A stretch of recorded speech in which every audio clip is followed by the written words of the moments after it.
and I choose to do something about it. And I think the way I approached my music with everything I've dealt with, Yeah. I just looked at myself in the mirror one time and I was like, "You're gonna be a problem. Show the world how you're gonna be a problem." Mm. Okay, I wouldn't say I'm successful Mm. necessarily yet, because Yeah, this yeah, isn't what I want to. This isn't my like my end goal. But once you start achieving a little bit of like a little bit more success than than especially with my brand than I had before, it's like a catch 22 because this is what I want. yeah. But fam, I've had like 4 hours sleep, bro. I'm tired. Yeah, bro. I am Yeah, tired. yeah. But welcome, guys. Welcome. Today, I'm kicking it with some very special, very talented artist. Go This is on. this is Isaiah Shoticaury. Did Well, I say it right? yeah. Yes. Fam, I'm not gonna lie. I spent like a good 3 hours thinking Shoticaury, K Like I was like, shit. I need to ask this brother when it comes like, I just say your name, bro. But also known as the low key introvert. Yeah, yeah, yeah.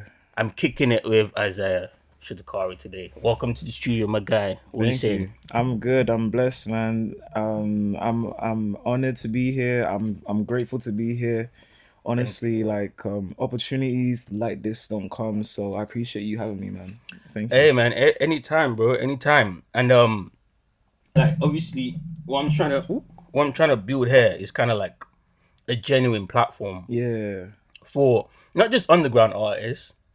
Like whenever all the mainstream artists, whenever our numbers get there, they're gonna come on the channel as well. they But will. They yeah, no, will. they will. Like I'm already kind of in conversation with a couple people. Anyways, but just because in the UK, I feel like we're kind of like that industry that has loads of talent just scattered everywhere. Yeah, it's true. But people that are invested in the industry only pick. It's so confusing to me. They only pick the people that just like trash. It's fickle sometimes because in the underground scene, I could list you a name of artists that people in the industry should really take a look at. And I'm not here to say, oh, you should take a look at me because you Nah, should, but there's no, for many, real. That's what I was gonna say. You should. but there's many others. There's like there's my dude Dozen, Yeah, there's shout out to Dozen. Antinet, Joe Jess, Retro Pussy, Fred Jones. You're mentioning a lot of people that I know actually. Yeah, I was there's gonna. MCN, RJ London, Nephilim. Damn. There's a lot.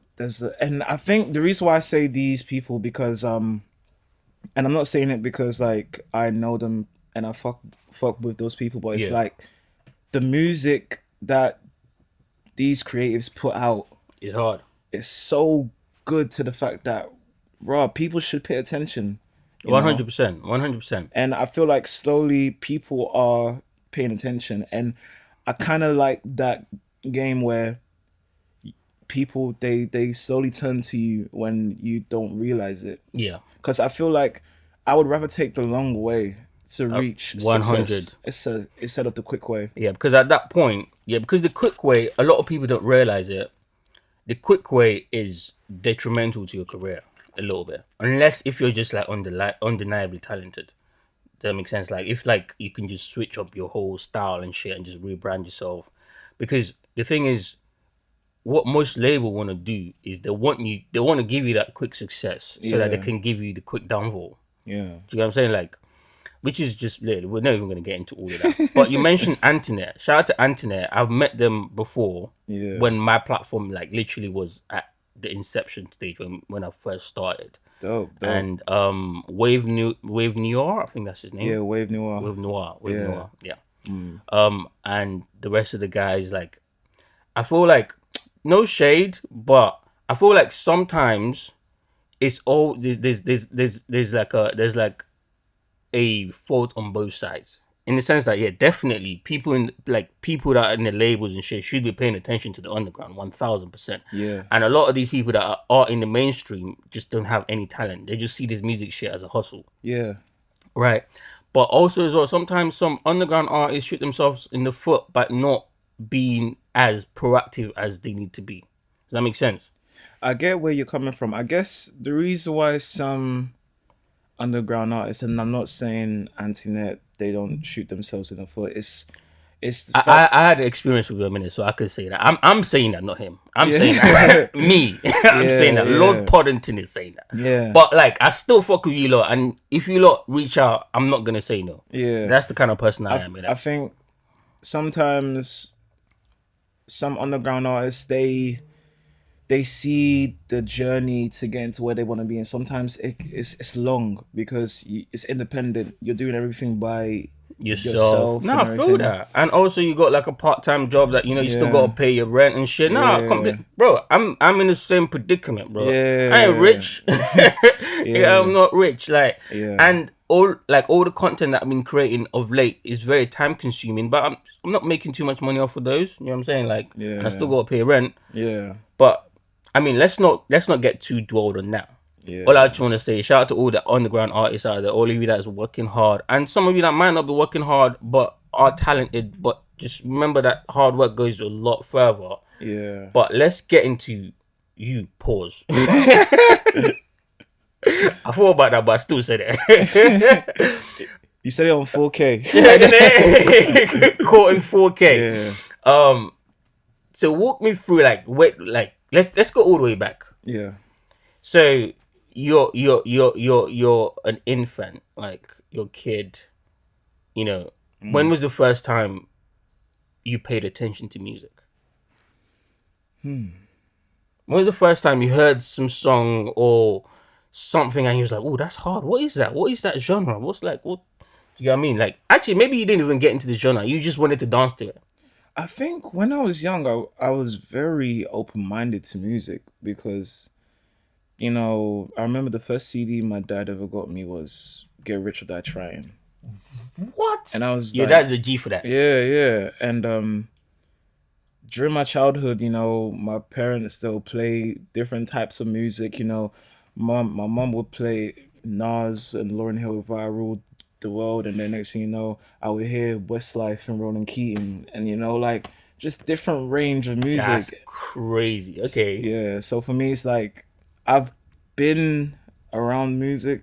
You've been around a lot of great music too. Yeah, and I guess what made me like knew that I really like music was the fact that I could recite a verse from a song that I liked. So like every time I hear "What Up Gangster" by 50 Cent, hey, I'm ready. You know I'm the ready. lyrics, I'm you know the ready. lyricals Yeah, and that. yeah. Okay, okay, okay. G Unit. Eh, What we hit? What we to get the drummer popping? We don't care.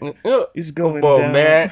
And murder. Literally, I don't don't believe believe you. you, Murder. murder. Fam, 50 Cent was a fucking beast when it first came out, bro. 2003 to Bro, 2005. fam, That that 50 Cent was a beast. yeah. Every see that album, Get Rich or Die Trying. Every single song on that album is a hit. Was a hit. Like, what's your favorite song on the album? I got Get a Rich or Die couple. Trying. Get Rich or Die Trying. That one. Yeah, yeah. Okay, obviously in the club. Yeah, Wankster. They say you were Youngster, Wankster, but but you you never never pop pop nothing. nothing. Oh my Yeah. god, that song is fucking hard. And many, we Yeah. step for me, Yeah. but I don't Don't cry cry no no. more. Don't look to the sky. I think that's my Yeah. favorite one actually. Yeah. Many men. Oh my god, every time that came on, bro, Yeah. it was like it's going off. I felt like I was part of G Unit. I'm not gonna lie. I was one of the G Oh, Unit bro. soldiers. Do you know how I was a real diehard like 50 Cent fan? My dad used to get me G Unit sneakers back in the day. Oh, the Reebok ones. Yeah. Oh And then I shit. wear them to primary school. Then my teacher, was like, "What are you doing?" And I'm just like, "I'm Is here." it like what? Why is the teacher hating for? The racism. Like that's what I'm thinking. Like, and also as well, you're in primary school. Like, I'm sure at that point, or actually maybe there was uniform at that point. It was, but it's Okay, still. fair I enough. was a good kid, but it's like, hey Yeah, man, just let me wear my G Unit stickers. yeah. Come on, What up, man. gangster? Innit? Come on. All right, let's talk a little bit more about your parents because from what you just said to me now, it sounds like they have good music taste. Oh yeah, man. My Where are so you from? I'm from Nigeria. Come on, man. I'm Nigerian, but do you know what the funny thing is about my appearance? When people ask me where I'm from, they always assume I'm either Ghanaian or Jamaican. The I was old gonna say job, Jamaican. the see, the old job I used to work at, Yeah. my old boss, yo, you're Canadian. I'm like, what? Because of your voice, you're Canadian, innit? I'm like, no, I'm from. How did? Nah, he got that Yeah. way I wrong. was looking at him like, he must be bunning the zoot before shit Yeah, happened. like But there's nothing wrong with that. But that's true. But nah, he um, was way off there. Canadian. yeah, Bruh. he thought I was Canadian. Shout out to him. Fair But enough. yeah, I grew up in the household. Sometimes in the African household, especially in the black community, Yeah. there's always a stigma that, oh, you're raised in one household with like one single parent. Oh But yeah. but for me, I guess I had it okay. I had two parents that were Mm-hmm. married. They loved each other until they eventually split ways, and it Okay. wasn't. It, It wasn't a big eruption or oh, anything like. brother, Oh, it brother, was. brother, brother. Okay. I'll like that. I think I'll talk about that in like my songs when I could think about how it affected Affected me. you. Okay. But like yeah, two parents, happy household. Me and my younger sibling at the time. Not at the time. That sounded It's wrong. still But here. yeah, yeah. It's But still here. yeah, still here. But Shout out to you, yeah, younger yeah, sibling. yeah. Me and my bro at the time. Yeah. My dad, he would sometimes play Fela Kuti in the household, and then sometimes that Saturday morning, you wake up. And then it's either your mom or your dad, and they just play random Nigerian music, and you're just like, it's 9 o'clock in the morning. I know, right? But they're up already cleaning and cooking and shit. Yeah, Like, it's like a Saturday morning. I yeah. feel exactly what you said. Isaac, time to wash the It dishes. is. I'm like, oh, fucking no. It's like, That's hilarious. That's yeah, hilarious. yeah. But shout out to your parents though, because like I mean, apart from the whole divorce thing, it sounded like you had a really good childhood, and also as well like, see, you mentioned the stigma of like people thinking. I feel like that's a myth, Mm, and I feel like most of the time that's like a statistic that's like only relevant to Americans, to African mm, Americans. But mm. then because America is such a huge branded country, Yeah. people always feel like African Americans speak for like all black people all around the Mm. world. So that's why I think that's a myth. But I mean, either way, sounds like you had a pretty decent childhood. Yeah, Do you know what I'm man. saying? It was cool, So you're listening to all of this music, you're getting all of these different flavors, like from 50 Cent to like yeah, Nas to like Fela Kuti to like I'm yeah. sure you probably got some like barista as well. You know barista, right? You must have heard of it, Uh, no? if you play me a Like Fuji song, music. if you play me some songs, Okay, I'll fair enough. know. It's like the African party music with the talking drums and shit, and then they're on the mic, and then like, Oh yeah, you know what I'm yeah, saying? yeah, Like, you yeah, know, yeah. Oh, yeah. it's that Like, Saturday morning all over again. yeah, exactly. So it sounds to me that like from a very young age, you've been kind of like indoctrinated in what good music is, and it makes sense because looking at your projects and listening to your songs, I can tell that like you know music. You get what I'm saying? Because you're not one dimensional. Yeah, You get what I'm saying? I Like you. appreciate that. Thank you. No, you're welcome, bro. You kind of like you're not scared to explore different things or even just like mix different genres together and Yeah, make it yours yeah, in a way. Tell yeah. me how that kind of like you growing up being exposed to different types of music. Tell me how that kind of like you know evolved you as an artist. Like It's the environment you're in. So like sometimes when I'm around my friends or around like people in yeah, shows that I go to, the music you would often hear is not what you normally would listen to. yeah, that's true. And for me, I like to listen to all types of genres of music. And I think it works for me because like if I listen to like a indie song or punk rock song and I know Ah, maybe I could blend it with the style I'm making with my sound, yeah, maybe I could do something. with it. And then I think with Downhill from Here, the album, what I did with it was I just walked into this bubble, this imaginary bubble where Mm-hmm. I don't give a fuck. And it's gone to that point where musically I'm in a good space where Put a pin on on talking about the album for now because yeah. I got. You I got mean, I got it. questions? Okay, Yeah, I got a yeah. planned. Yeah, okay, I I see just you. want to get into like Yeah. you as an individual and how you kind of like how first of all how okay let me take it back a little bit more. Yeah, let's do it. Right, let me take it back a little bit. So you're you're in a household, that's fairly healthy. Yeah. You have pretty cool parents from what I've heard so far.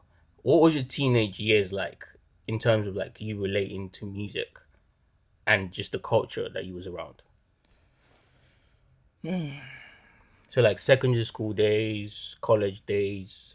At that point, were you still thinking, how old are you now? You must be pretty young, right? 26. 26. Okay, Yeah, yeah, okay. yeah. At that point, were you thinking, oh, one day I want to be a musician, or were you just kind of like just living your life as a normal person, and then eventually you made that decision?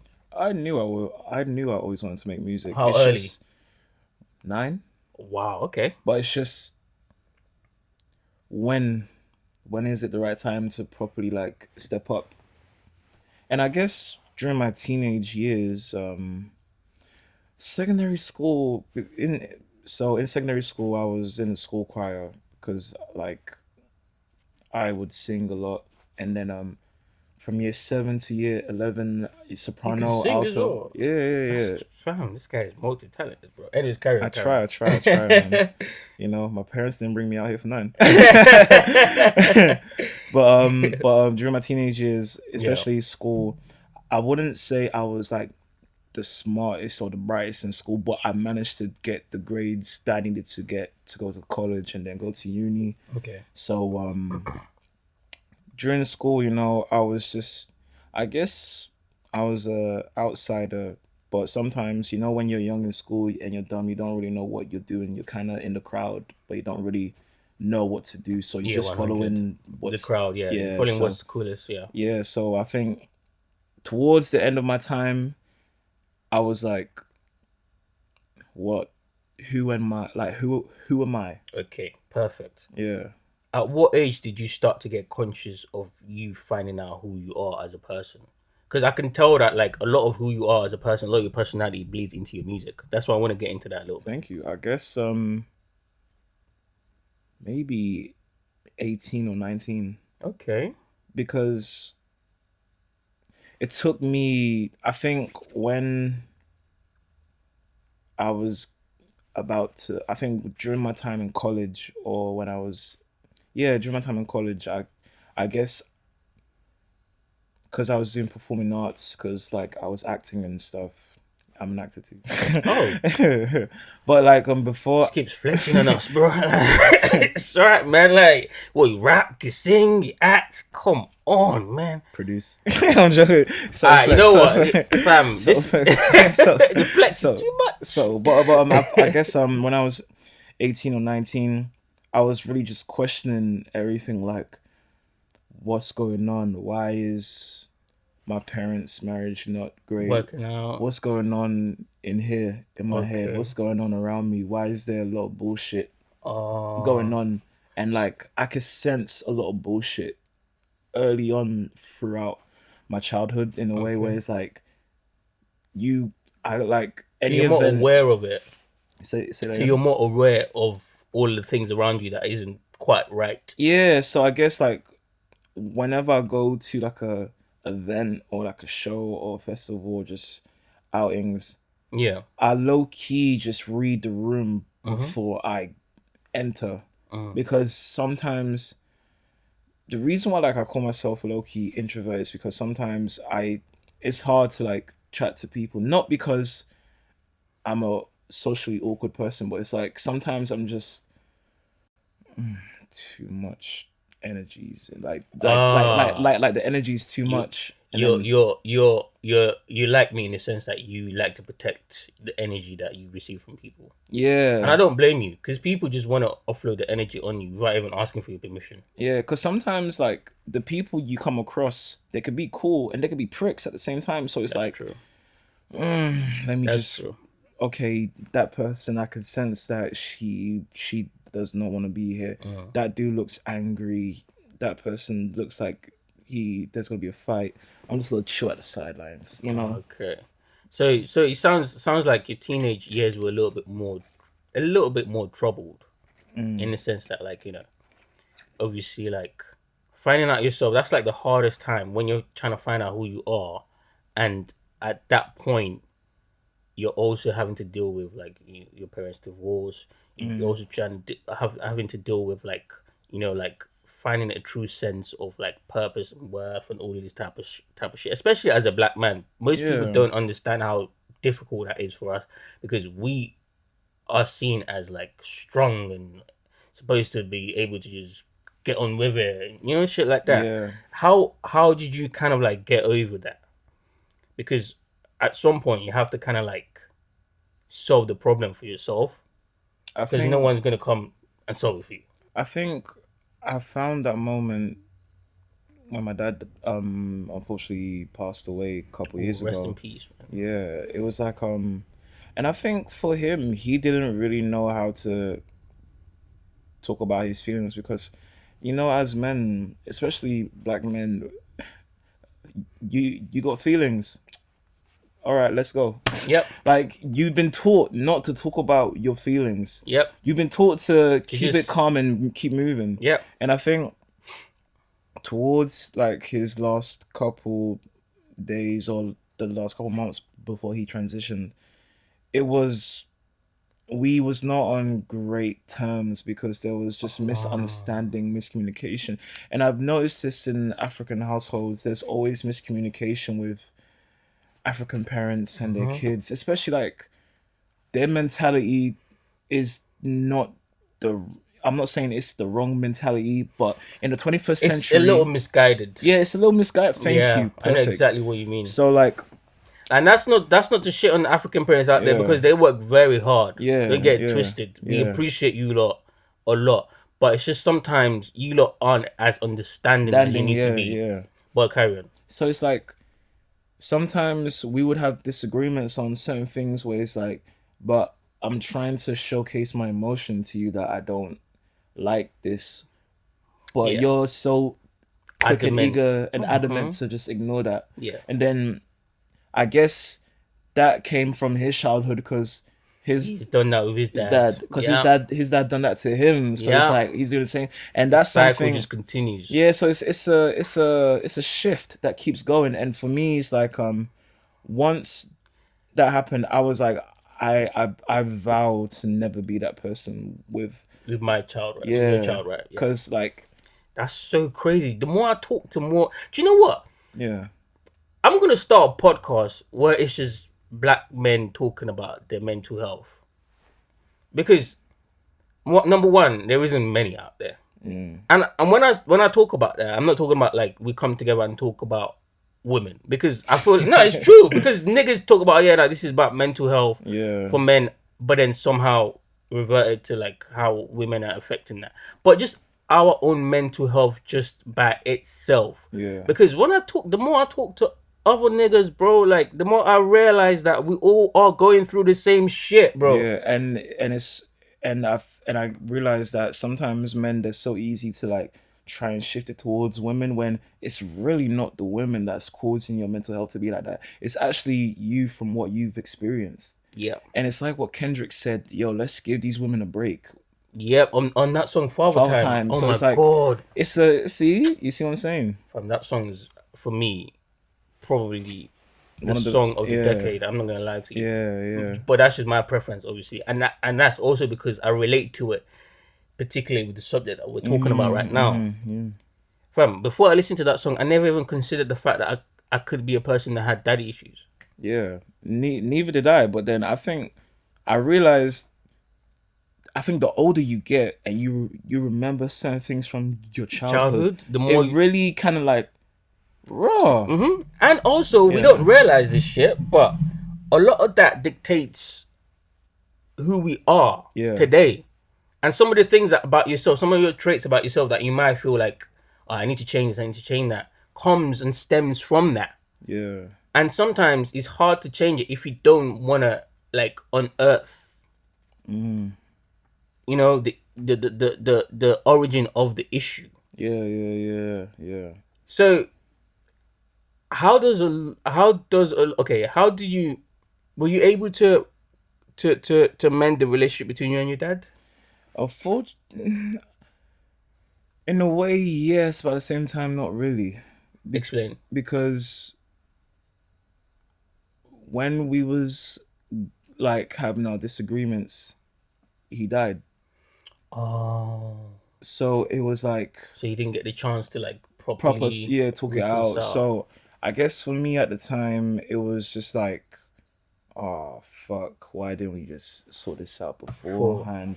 damn. And it's like I look at it as sometimes a gift and a curse because the gift for that is whenever you see someone, you want that person to be treated the way you want to be treated. And whenever someone's going through something, you want to be that person that's like, yo, you good? Let's talk about what's going on. Yeah, The curse is you still won't forget. that's true. It's always gonna leave a dent in you. One Yeah. thousand percent. And the low key has left, not even low key, is left a huge dent in a way where it's like, I'm listening to Father Time. And then when I listen to Father Time, I'm like, yeah, yeah. Did you cry first time you heard that song? I did. I'm not gonna lie. I'm like this is a safe space, by the way. Yeah, I think the first time I heard Father Time, I guess when Kendrick's album came out, I wanted to make sure I have a good day where I could just listen to it. So I think then because he dropped it on a Friday, I listened Yeah, to it on a Saturday. I went cycling, and I think I had a Swift, so I had a you Swift, still yeah. and then I cycled, and then I think I was like, cool, let me listen to the album, cool, and then when Father Time came on, I was just cycling and I was just bumming to it. But then like 2 minutes in, I see tears coming. And I'm like, raw, I'm crying. And then it's the lyrics and it's Yeah, that like, shit hit. yeah, That shit hit. First time like I heard it, it bro. hits because Yeah. you don't really notice the trauma Mhm. and the bullshit you had to deal with as a kid with your dad. And this is not me saying, oh, he was a terrible dude. It's just me saying, Nah, look, bro. he did what he had to do. Exactly. Even though it could have been a better outcome, It's not ideal. it's not your fault that you became that person. Person, yeah. That was the way you was taught. And furthermore, Yeah. most of the time they don't even realize that they're doing that Yeah, they don't realize it. because Yeah. they just think that this is how things should Should be. be when You know what I'm it's saying? not. It's Yeah, not. yeah. It's not at all. Not at Yeah. all. Because if you look at like, and I feel like this is like specifically with like the black communities, and that doesn't even matter if like Africans, fucking Americans, like black people all around the world, we seem to have this similar story of not being able, like black men specifically, not being able to connect with our kids or our sons specifically, actually, in a loving way. You get what I'm Yeah. saying? Because like my dad found a way. My sister's like, I love my sister, but she's an asshole. Nah, she is. She's an asshole. Like she knows she is as well, so it's cool. Yeah. But my dad somehow found a way to love her in a Yeah. loving way because she's a woman. You know what I'm saying? Yeah. But with me, like, I can't. I've never had a one to one with my dad, and I don't like. Now that you're mentioning Mm. this, I'm not gonna lie to you. It's making me feel like, oh shit, maybe I should, because I've been thinking about this, especially like, I'm about to be 30 years. I'm 29, but Yeah. next year I'm gonna be 30. Yeah. And the older I get, the more I keep thinking to myself, I should bring this up, but it's just like sometimes the ego will get in the way. Yeah. And plus, it's the fact that will they understand? Exactly. Would And you just make it worse, or should I just leave yeah, it? yeah. Because I think when I tried to have a one-on-one with my dad, he didn't get it. And when he didn't get where I was coming from, it just drove to the point where I was like, you know what, fuck it. Yeah, just escalates it. Because like I realized with men, especially like us, like we Yeah, gravitate more towards our mum because like our mums are the more it's the more understanding. yeah, the more understanding because I feel like with parents, Yeah, men love their mums more than their dads, and I'm not saying that as like, oh, it's facts, but it's like we gravitate more towards our mothers because 1000%. when we first entered into the earth, when we open our eyes, who do we see? Our mom. Our mums, you know. Yep. So it's like for me, every time, even sometimes my mom, she could be misunderstanding, but But you still she'll do her best to understand, to get and it. also as well, like with it, like to do with black men specifically, I feel like in the black family, like as a black man, you feel protective of your mom. That's number one, Yeah, because she's the only one out of both your parents that kind of like would do anything for you. yeah. You know what I'm saying? Oh, Like, definitely. regardless of how horrible you are, like Yeah, black moms ride for their sons. That's like fam. I don't. It doesn't matter how down bad I am. I always check up on my mom every week. yeah, Like, doesn't matter how busy I am. You know what I'm saying? yeah, The reason why I visit my parents is to go see my mom, yeah. not really to go see my dad. I know that sounds horrible, but But it's just that me and my dad, the highlight of our relationship is watching football together, and that's a problem, bro. and That's that should not be like it should at be more all, than that. Yeah, yeah, at yeah, all. But let's yeah. let's move before I start crying. Let's move away. Early morning day. let's let's move a little bit more. Let's take a journey through your Did you think? Do you feel like all of that emotional burden? Do you feel like that kind of like shaped you as an artist? Ew. See, I like when you ask questions like that because like I don't want to give a straight answer like yeah because that's such a mainstream answer. Bro, and Not I mean, not mainstream thing to do, but like yeah, but it's but it's like such a vague. you have to deep it in and think about it. But I think it helps the way I see the world and Okay, the way I create my art okay, because I guess it made me realize not that nothing lasts forever, but it made me realize everything is chaos.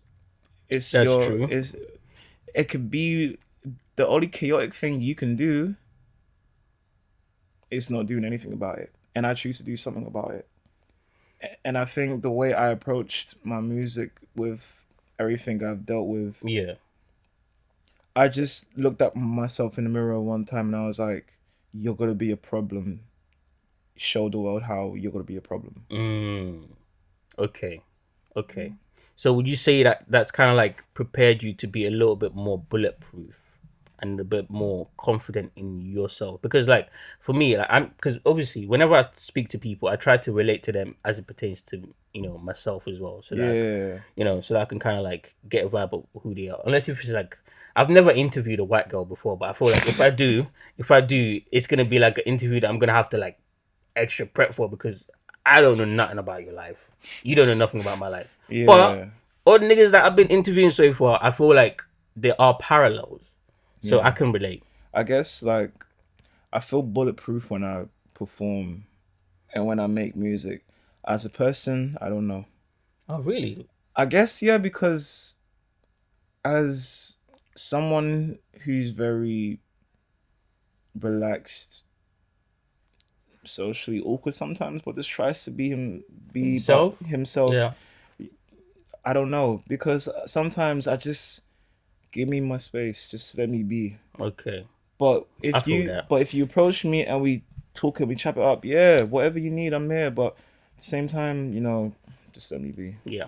So you kind of like introverted and extroverted at different times. Yeah, I Yeah. guess, and when so a week ago, someone told me, "How are you the low key introvert Introvert when you're so extrovert?" I'm like, just because I'm around people that I'm familiarized with, that doesn't doesn't mean mean I'm extroverted. It just shows that I'm comfortable with the people I am surrounded with.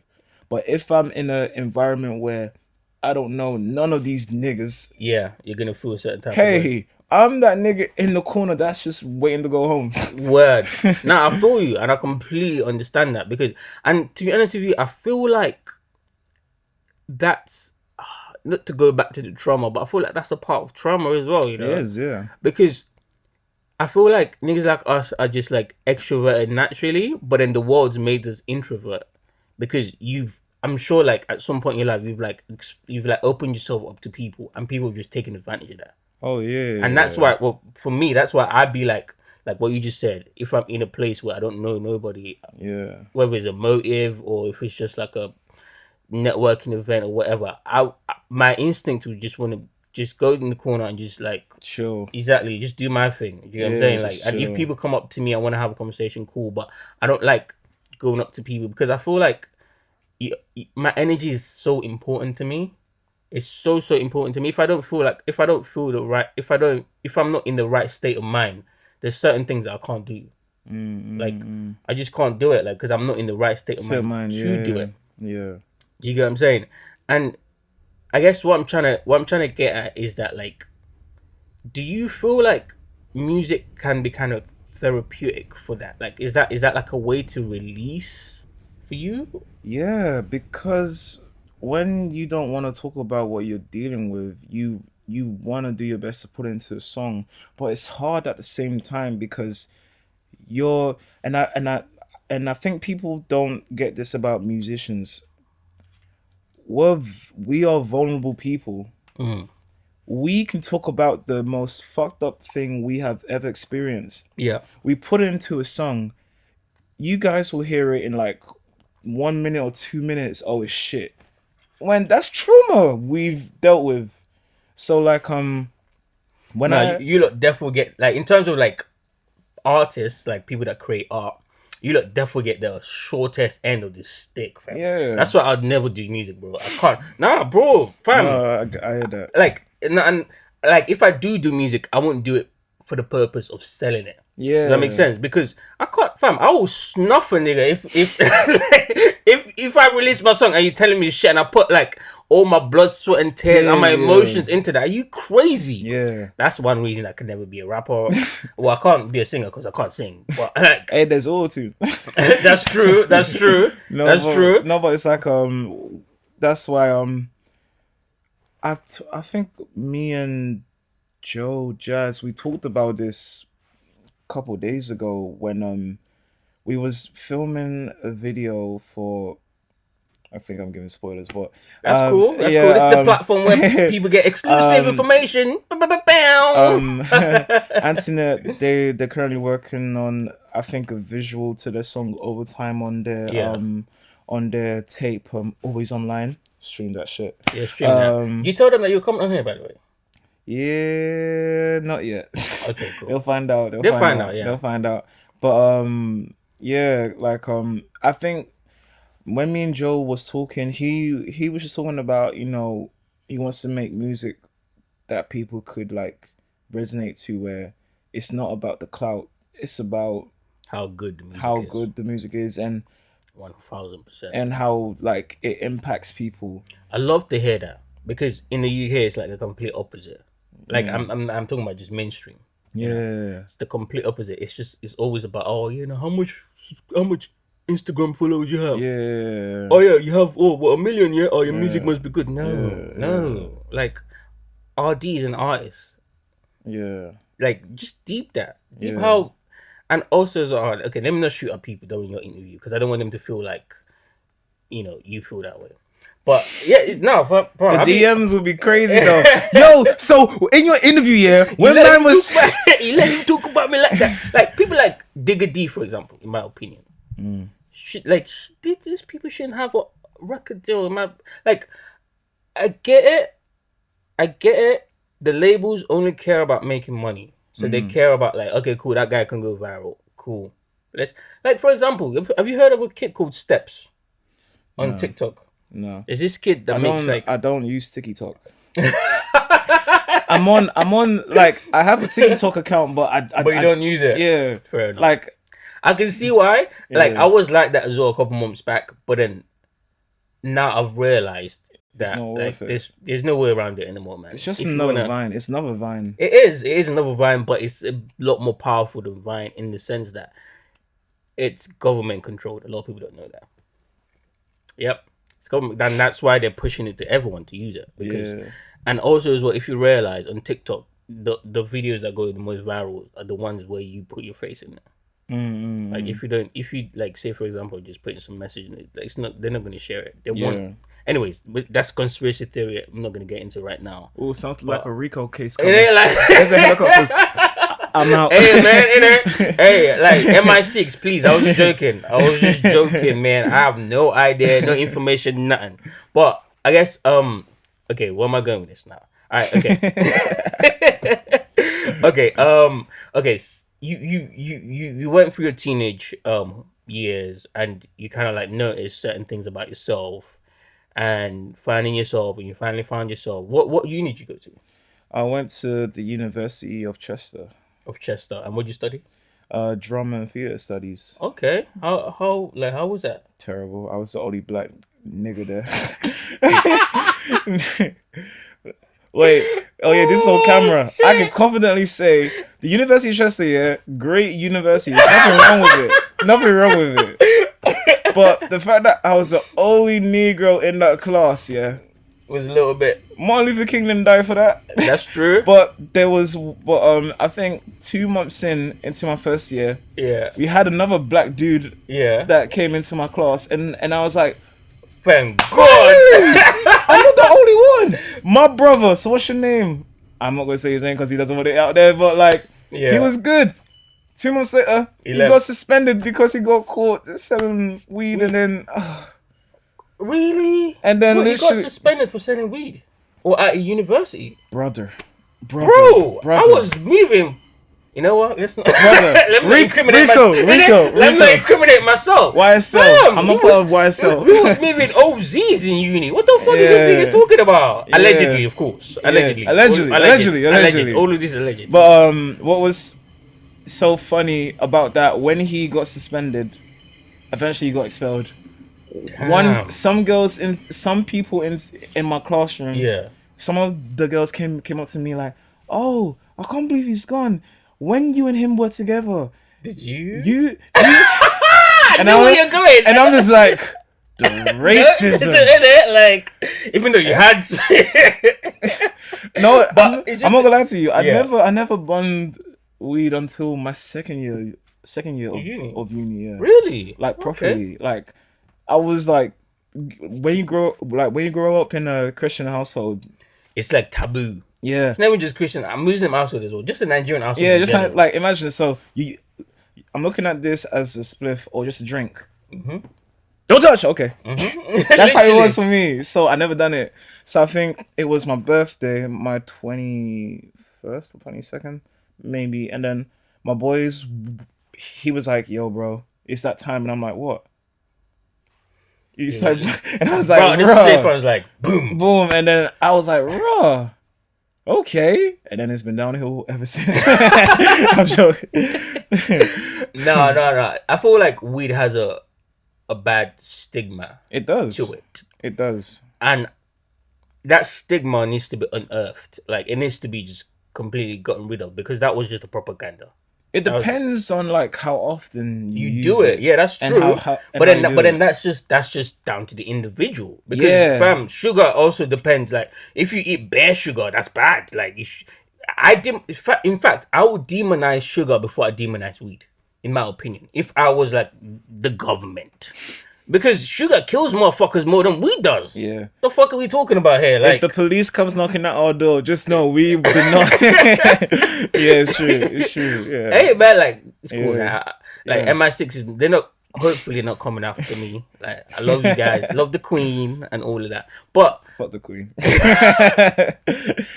that was Isaiah, and his thoughts do not reflect the image of God. I'm joking. Public service announcement. In it, but for real, fuck the Yeah. Queen though. Like, that's another conversation that I don't think black people are ready for. I don't. Like, whenever I see like black people that like are rooting for the royal family, or like they romanticize royal family, I'm always like, you motherfucking coon. No, it's for real, bro. For real. Because if the tables was turned, you think they would let us be the way that we are? Like, say for example, if it was black people that came into Europe and stripped them of everything that the way that they did, and you know what I'm saying, and then invited them to our country to come and live and have a better life after we've Mm. stolen everything from them, you think they wouldn't be thinking of ways to kill us? I think that's why I look at this country sometimes in a way like you stare at me and you think I'm just a minority when I'm as equal as you are. Yep, Because if you look at us here, I'm not saying just because we're black we make everything big and better, but it's like but we do you though. know we're actually like we could help you guys make this It a comes better natural place. to us as Yeah. well. Like have you noticed tell me tell me this has happened to you. If not, Yeah, brother, when you go to a party yeah, and you're dancing, yeah. oh, how did you get those moves? Oh, How do you dance like that? fam, I'm the as soon as I came out of the first time I met a white person, let's just put it that way, at a party, that happened. Yes, mm, of course. And let's not make this. This is your interview, so let's not get into that. yeah, You get what I'm saying? yeah, Because we can easily have a 2 hour long conversation about that. But yeah, now that happens to me all the all the time. time, Yeah, all yeah. the time. Whenever I'm dancing, going clubbing, whatever, they always think I'm a professional dancer, and I'm like, I'm bro, not. I'm just. nah, It just comes naturally. Yeah, exactly, exactly. And I know bare people that can dance way better than me. Like yeah, this is not even proper dancing. But anyways, so let's go back to uni. Let's yeah, rewind it back. Okay, so you're in uni now. You're in like you're studying theater. yeah, Like that means obviously you can act. yeah. You've got your degree as Yeah, I well. got my degree and I got my master's too. Yeah, Why, number one, why did you decide to study theater? What was intriguing about it for you? it's just the fact that it's live theater. Because in college, going to college, because my college was based in Leighton, and the people around me, like the class I was with, they like the actors in that classroom are amazing, and like 2 or 3 years from now, maybe a year from now, Yeah. you're gonna look at those people and be like, raw, they're amazing people. And our teacher at the time, Gary, he was just telling us why.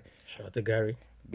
He told us theater is one of the biggest things you need to do as an actor.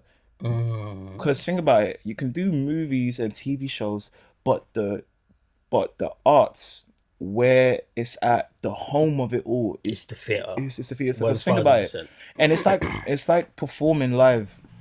Yeah. When you perform, you Like, but could it's like the equivalent of that for musicians. yeah. So Kind of. like when you perform, you can get the best out of the crowd, and to theater, you can do a show 4 days a week. Mm, You can like from Monday to Thursday, there'll be a different reaction from the that's true. crowd. That's true. You can say the same lines every day, but you could do it differently every day. That's true. It's like performing. You do the That's true. same verse, but But you you do it can, differently. yeah, Or like you might set up the stage differently. yeah. Yeah, one And hundred percent. what made me love the theater was when I think when we went to see Warhorse years ago, and just seeing, How old were you at this point? man, I was either 19 or 20, Okay. 19 or 28, from 18 to 20. I'm one of those years. I Yeah, don't know, but fam.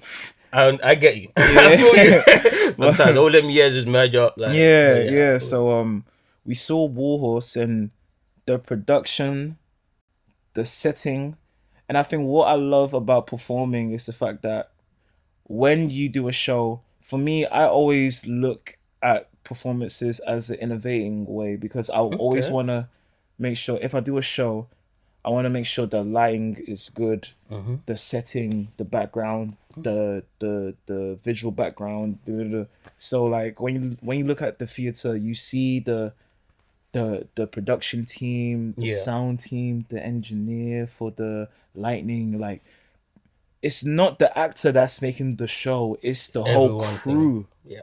and that's what made me Absolutely. really fuck with theater. Theater. Okay. And our teacher hated the fact that because some of us in our class there was niggas in our class, but oh yes, so what about the theater? It's theater. Theater, theater, fam. Like, let's go. Like, But you see, like every time we're like, yeah, but Gary, so do you know in the theater? No, guys, when we are talking about the theater, we are talking about it in a very sophisticated way. And he was very adamant, on and that. I mean, I yeah, feel it because I feel it's it, I like feel a, it, and yeah, also as well, it's like a. I guess that's the one thing I love about the sort of like the British, I guess, entertainment industry. It's yeah, like they care a lot about the theater. yeah, Like it's just a huge heritage, and I feel why because I've been I've been to the theater a few times, yeah. a couple, you know what I mean, sweet ones, and the What's the best best? show that I've seen, Lion King. I was actually gonna say, I was gonna say that too. Yeah, like Lion King is yeah, hard yeah, because of the type of acrobatics this niggas was yeah, doing. I was like, oh my god! It gave me a like I started to respect mm, the art a lot more than I did. yeah, Do you get what I'm saying? And I'm pretty sure that was like, at that point like my second show that I'd ever seen ever in my life. mm. So I was just kind of blown away. The first one was Matilda. You know what? I'm not gonna lie to you. I still want to see the play because Really? I've not seen the play of Matilda. You haven't? Really? No. Oh, it's good. It's good. It's Yeah, good. I want to see that. It's good. It's pretty good. Like the storyline is good. Yeah, Obviously, like you know I saw it West End, obviously, yeah. but Lion King stood out way more. Excuse me, for me because of the height of the production was just incredible, just out of this Mm, world. Like niggas was mm. walking on sticks and shit. Like I Yeah. was just like, what the The fuck? Like, amount of training and the do you get rehearsals what they I'm had to saying? do And to not one put that. Yeah. time did they fuck up. And even if they did, they didn't make it noticeable to the audience. And that's what impressed me the most. You know what I'm saying? There's people like doing backflips and shit. And Yeah. obviously, Lion King is one of those It's a things from your childhood. childhood You classic. know what I'm Yeah. saying? So you're just like when I first went, because at the time when I went to, especially specifically Lion King show, I went to that one because an ex of mine wanted to see it. No, because I Mm. wanted to see it. No, no, for real. Because the way that I saw it was that, oh, if I go to theater to watch it, it might ruin what Lion King is for me. Yeah. Do you know what I'm saying? Yeah. But I'm not gonna lie to you, it enhanced it instead. I'll be Yeah. honest. Yeah. So when you're talk to me about like some of the like some of your personal, how can I frame this question in my interview back. So some of the things that you like the most about the theater and some things that you don't like the most. Some of the pros and cons for you personally. I think the pros in the theater, like the pros of the theater, is that as a spectator watching the show, you don't know what's gonna happen, That's true. and I think that's what makes me very excited about going to see a show. Is the fact that you Uh, don't know what how you're exactly it's gonna? like. You don't know what you're anticipating. That's why it's different from a movie. That's true. So I'll give you one example. Yeah. Me and my friend Marvelous, shout out Marvelous. We went to watch a play in National Theatre Uh-huh. in South Bank. I think it's the South Bank. Yeah. Um, Yeah. but the play was mainly about like racism, and it was like, do you know them ones where, oh, it's a play about racism? Is slavery? Oh, brother, brother. That's how it was. I'm not gonna lie. I feel like I might have to steal that brother thing. That shit is Yeah, fucking hilarious. yeah. Oh, I say that all the time. Like when shit gets sticky, I'm Like like, brother. brother. It's not like sometimes I do it in a American accent, but then now it's like brother. So, That shit is hilarious. so on our way there, I was like, bro, it'll be sick if I just wear like my Supreme balaclava mask and just go to the To show. show him And it. then That's yeah, straight. Oh, so are you a part of the production or are you watching no, the just show? watching it. Okay. So cause Okay. like we was just If he like was a part of the production, that would have been wild. yeah, so like I just said like fuck it, I'll just go. Okay. So I put on my balaclava, my Supreme balaclava, and then I told him, bro, this is good publicity for you and me because people will sit next to us and be like, sorry, Who? who's that? And then I'll just be like, there's a play going on. Can you just pay attention to the play? So, so we came to the show. Yeah. We watched the play. 20 minutes in, I'm just staring. I'm turning around, one person. Oh, sorry. What they're trying to prove. Yeah, That's and then I crazy. turned around and said, "Excuse me, it is very rude to stare. We're watching a play here." And I said Well, it in that accent as well, and I that's said it hilarious.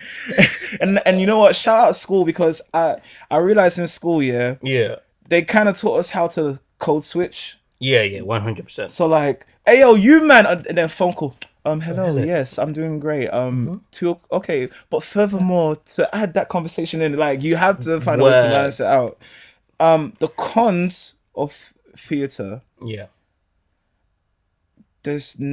I guess, as the food and the drinks are expensive, That's true. especially during the interval. Because like, That is if true. you expect me to watch a play for like an hour Mm-hmm. and 30 minutes, or just an hour, cool. If it's like a 10-minute interval, okay, drink a Coke, cool. $5.95, brother. For one small 330 ml can of Coke. Yeah, bro, I've been there. I'm not gonna lie. Um, And I guess I wish sometimes in theater, hopefully there'll be a change, but like when there's plays, like I just wish there would be more plays that just highlighted black people, not in a negative way like ah, slavery or or just like giving them this secondary role and shit yeah, like that. I yeah, get what you're yeah, saying, yeah. but then, But who fam, knows? That will change. Maybe I'm saying it wrong, but I mean, it should hopefully, yeah. but like I wouldn't leave it to the Caucasians to make the change. I'll be honest with you. I don't believe that they will want that to change just because it's such a huge industry Yeah. and it's such a niche industry as well. Like they like you know how Caucasian are like they like to have control over everything. That's why sometimes the people that I hang around with, like most of the people I socialize with are from all races, all ages, So you get like a whole different identities, like 100. and it's like for me, I like the fact that we can talk about what's going on in the world where it could be fucked up and terrible, but we can honestly have an open dialogue and have a conversation about it. And no one's gonna be offended or Yeah, see what I'm saying. like Retro Pussy, she's one of Shout out to Retro Pussy. like she's amazing, and I think what I love about I'm not gonna her, lie to you. I wanted to move to her, but her boyfriend was hating. I don't know if it's her boyfriend. What's his name? yeah, That's your brethren, innit? Oh, okay. Let me stop that. Then. brother, I'll stop it. I'll stop it. Let me not cause no issues. Shout out to brother. you, man. But I wasn't trying to move to a girl. I promise. I swear. This interview's going well.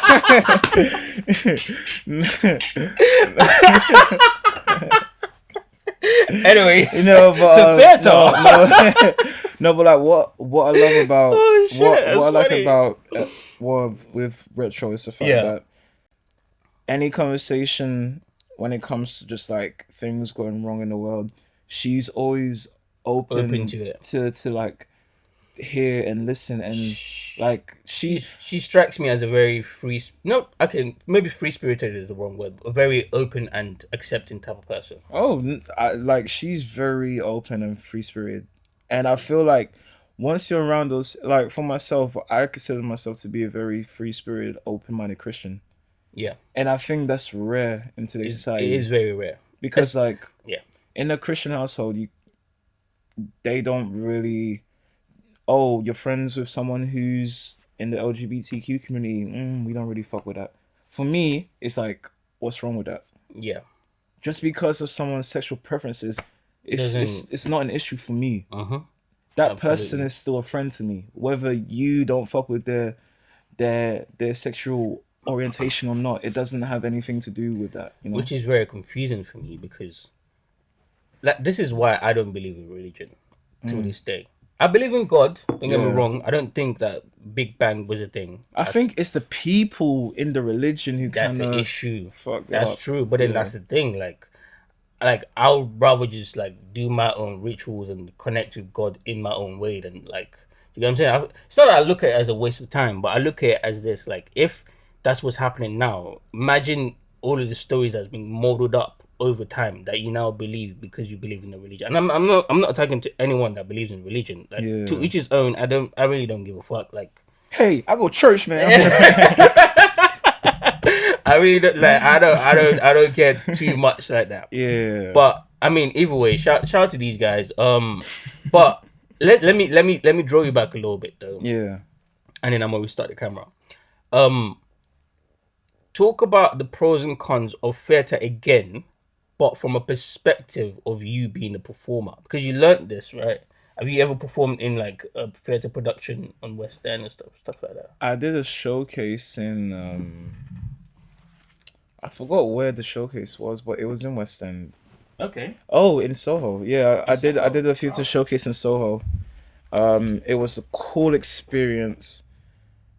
I got to, our teacher at the time was like adamant for us to get our shit sorted because Yeah.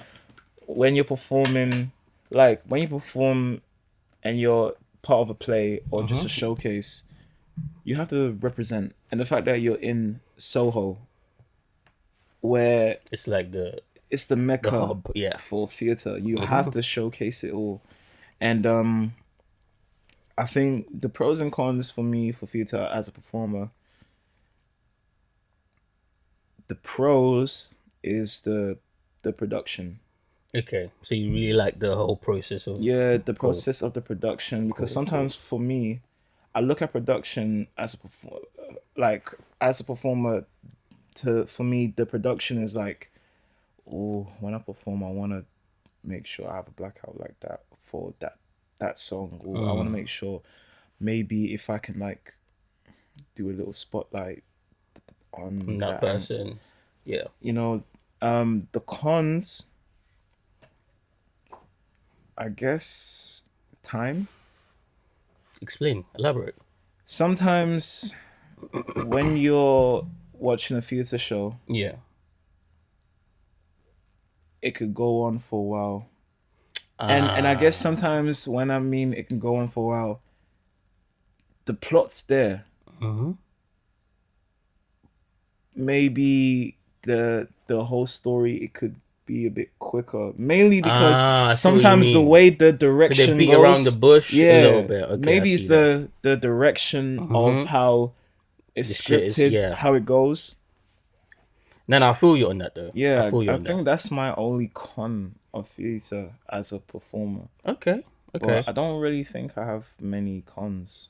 Now you seem like you proper love theatre work as well. And I used to. I mean, I still do. Don't get me wrong. To be But or not to to be be, exactly, that is the that's the question. question. Whether it is not, that's the only bit I know. That's that's crazy. Shout out to my guy Shakespeare, man. Shakespeare. That There's a whole nigga. conspiracy theory about that, by the way. We're not gonna get into that right now. Yeah, no. Apparently, he's not a real guy. Yeah, apparently it was a made up character because the guy who's the plays was actually like a prince or king or something back then, and it was a bad look. If that's the case, that nigga was just writing that shit like, I'm gonna fuck up every actor's dream by just making this Literally, shit so so hard. hard. Yeah, literally. Literally. But for me, my experience with theater came in the oh, I don't know what happened there. My voice came with So basically, I was dating this actor, this girl. I wasn't dating her. We had a casual fuck buddy relationship, and the shit scared me because I swear to God, I've said this before on my podcast bare times. Like I met this girl, nicest girl ever, the sweetest girl ever. Like, and you know what I mean, like we did our things a few times here and there, and then she started to kind of like act like she wanted a relationship, Mm. right? And at the time, I was single, living my life, living my best life, like you know what I mean, doing Yeah. basically just working a little bit behind the scenes with like this rapper or that rapper or whatever, this, that, and the third. Just being a city boy, innit? Yeah, just exactly. You know what I mean? Just Yeah. moving, fucking and bopping. You know what I'm saying? Like, do my thing. But then after a while, I kind of succumbed to it. I was like, okay, cool. Let's see. Let's try this. Like, you know what I mean? Yeah. Like, you, because she was super sexy. Like, and she's an actor, so she was properly like. I don't know if the word is yoked, but she was like she was one of those actors that works out all the time and shit like that. So her body was banging. Brother. And then I feel like she hooked me and then switched Mm. because as soon as I was like, okay, cool, let's taste this out, blah blah, whatever. I'll set up a Yeah. date. I'll cook for you. Come to my house, blah blah, whatever. And then she just never turned up or even like replied to my text. Wow. So I felt like she was using me to see how good her acting skills are. So that is your villain's origin story. Legit. So that's why you became the angry nigga.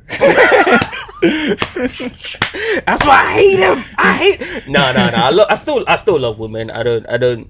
But it did make me jaded Yeah. against dating actors. Yeah. Because now I'm just like, because I'm a secure enough person that I feel like I could date an actor, and even if they're in a scene where they're like kissing someone or they're in a sex scene or whatever, I wouldn't give a fuck because that's your profession. Yeah. Do you get what I'm saying? Like, and it's not like you actually are interested in that person outside of the role that you both have together. Oh, that took me a while to like, because I'll never forget.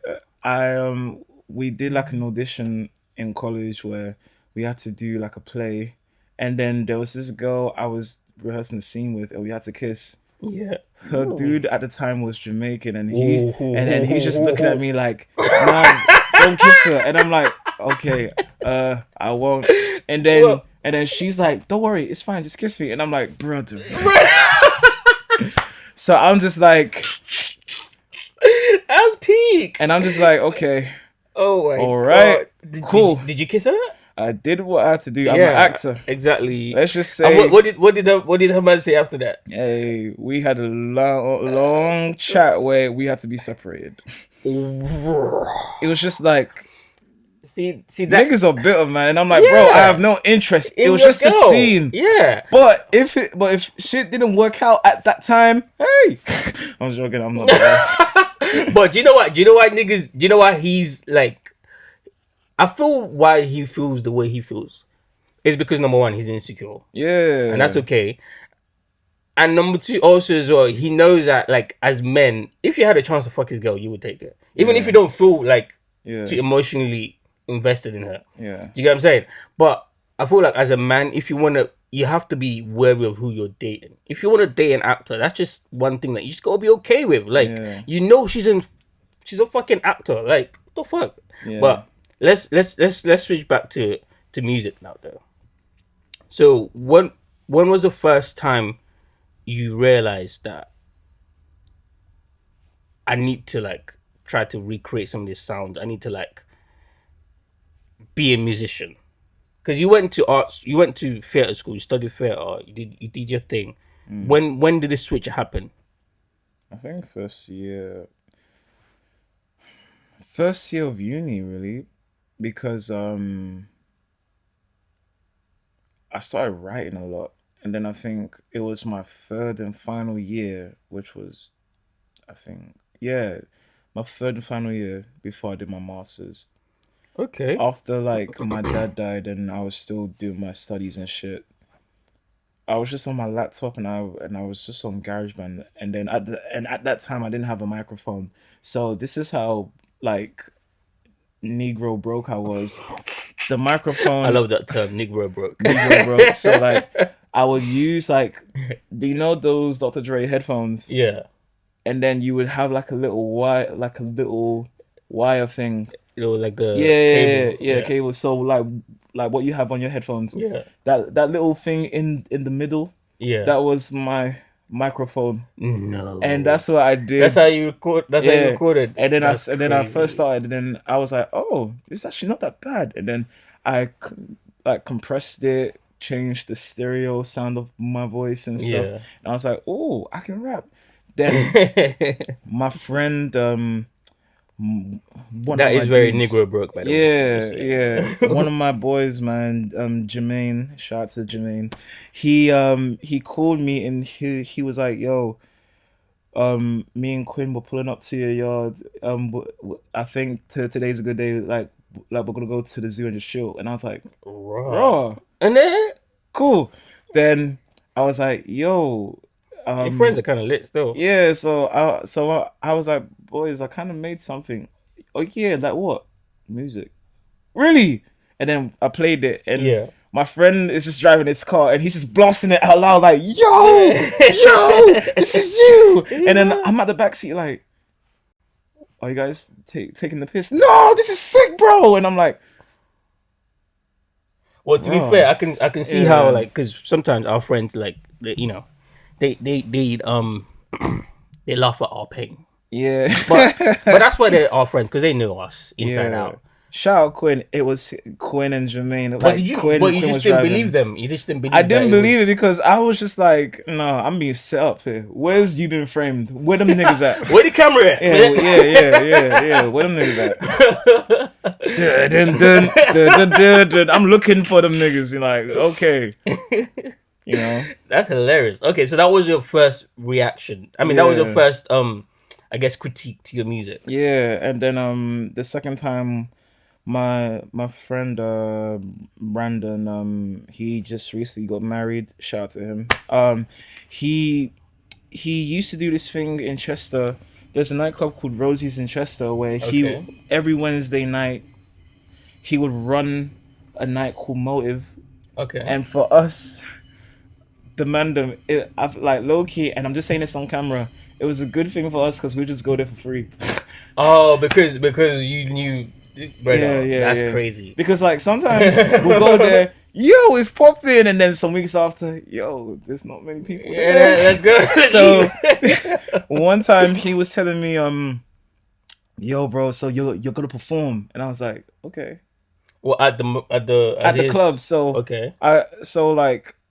my first taste of performing Yeah. was performing at nightclubs in Chester, and it was at Okay. Rosie's, and you know, May I inquire about the demographic of this nightclub? man, predominantly white. How'd that go for you? Um, to be honest, it wasn't that bad because I had some songs where it didn't say the N word, so it made it easier for me to Okay. perform. Yeah. But Especially for your first ever time. yeah, Like, yeah, and like Chester is predominantly a it white area. sounds like it. I've Like, never even been there before in my life, and I don't plan on going there. brother. Is it a good? Is it like a good town there? Like Oh a yeah, pretty decent town. Okay. it's very small. I think it's one of the safest towns to be at. Really? Because like, bro, imagine me and you. Yeah, we could walk around Chester at 3 o'clock in the morning. Who's gonna touch you? That's true. That's a very good point. But I'd be wary of the racists though. Oh yeah. Oh, I think the craziest experience I've had at Chester was when I was going for a walk just to clear my head because I Yeah, was still just like, do you know when sometimes you go I like, do that every day. yeah, Legit. yeah, like you're going through it and then you just have to go for a walk and clear your head. Mm-hmm. There were these four white dudes driving. One That sounds dude, bad already. yeah, I was walking through the station. It was a blue, I think, Citron. I hope I'm Yeah. pronouncing it right. A blue car. "Oh, you fucking coon monkey!" And they just drove off, and I was just like, "Raw." And I didn't know how to respond to that Yeah, because it's because like, what the fuck do you say to that? It's like, okay, like, all right. because my first initial reaction was, "Well, come out the car, pussy," and then Yeah. I'm like, "There's four dudes and there's one guy. Still, I'll fight. I'm ready." Well, you have to, man. And also, so they will.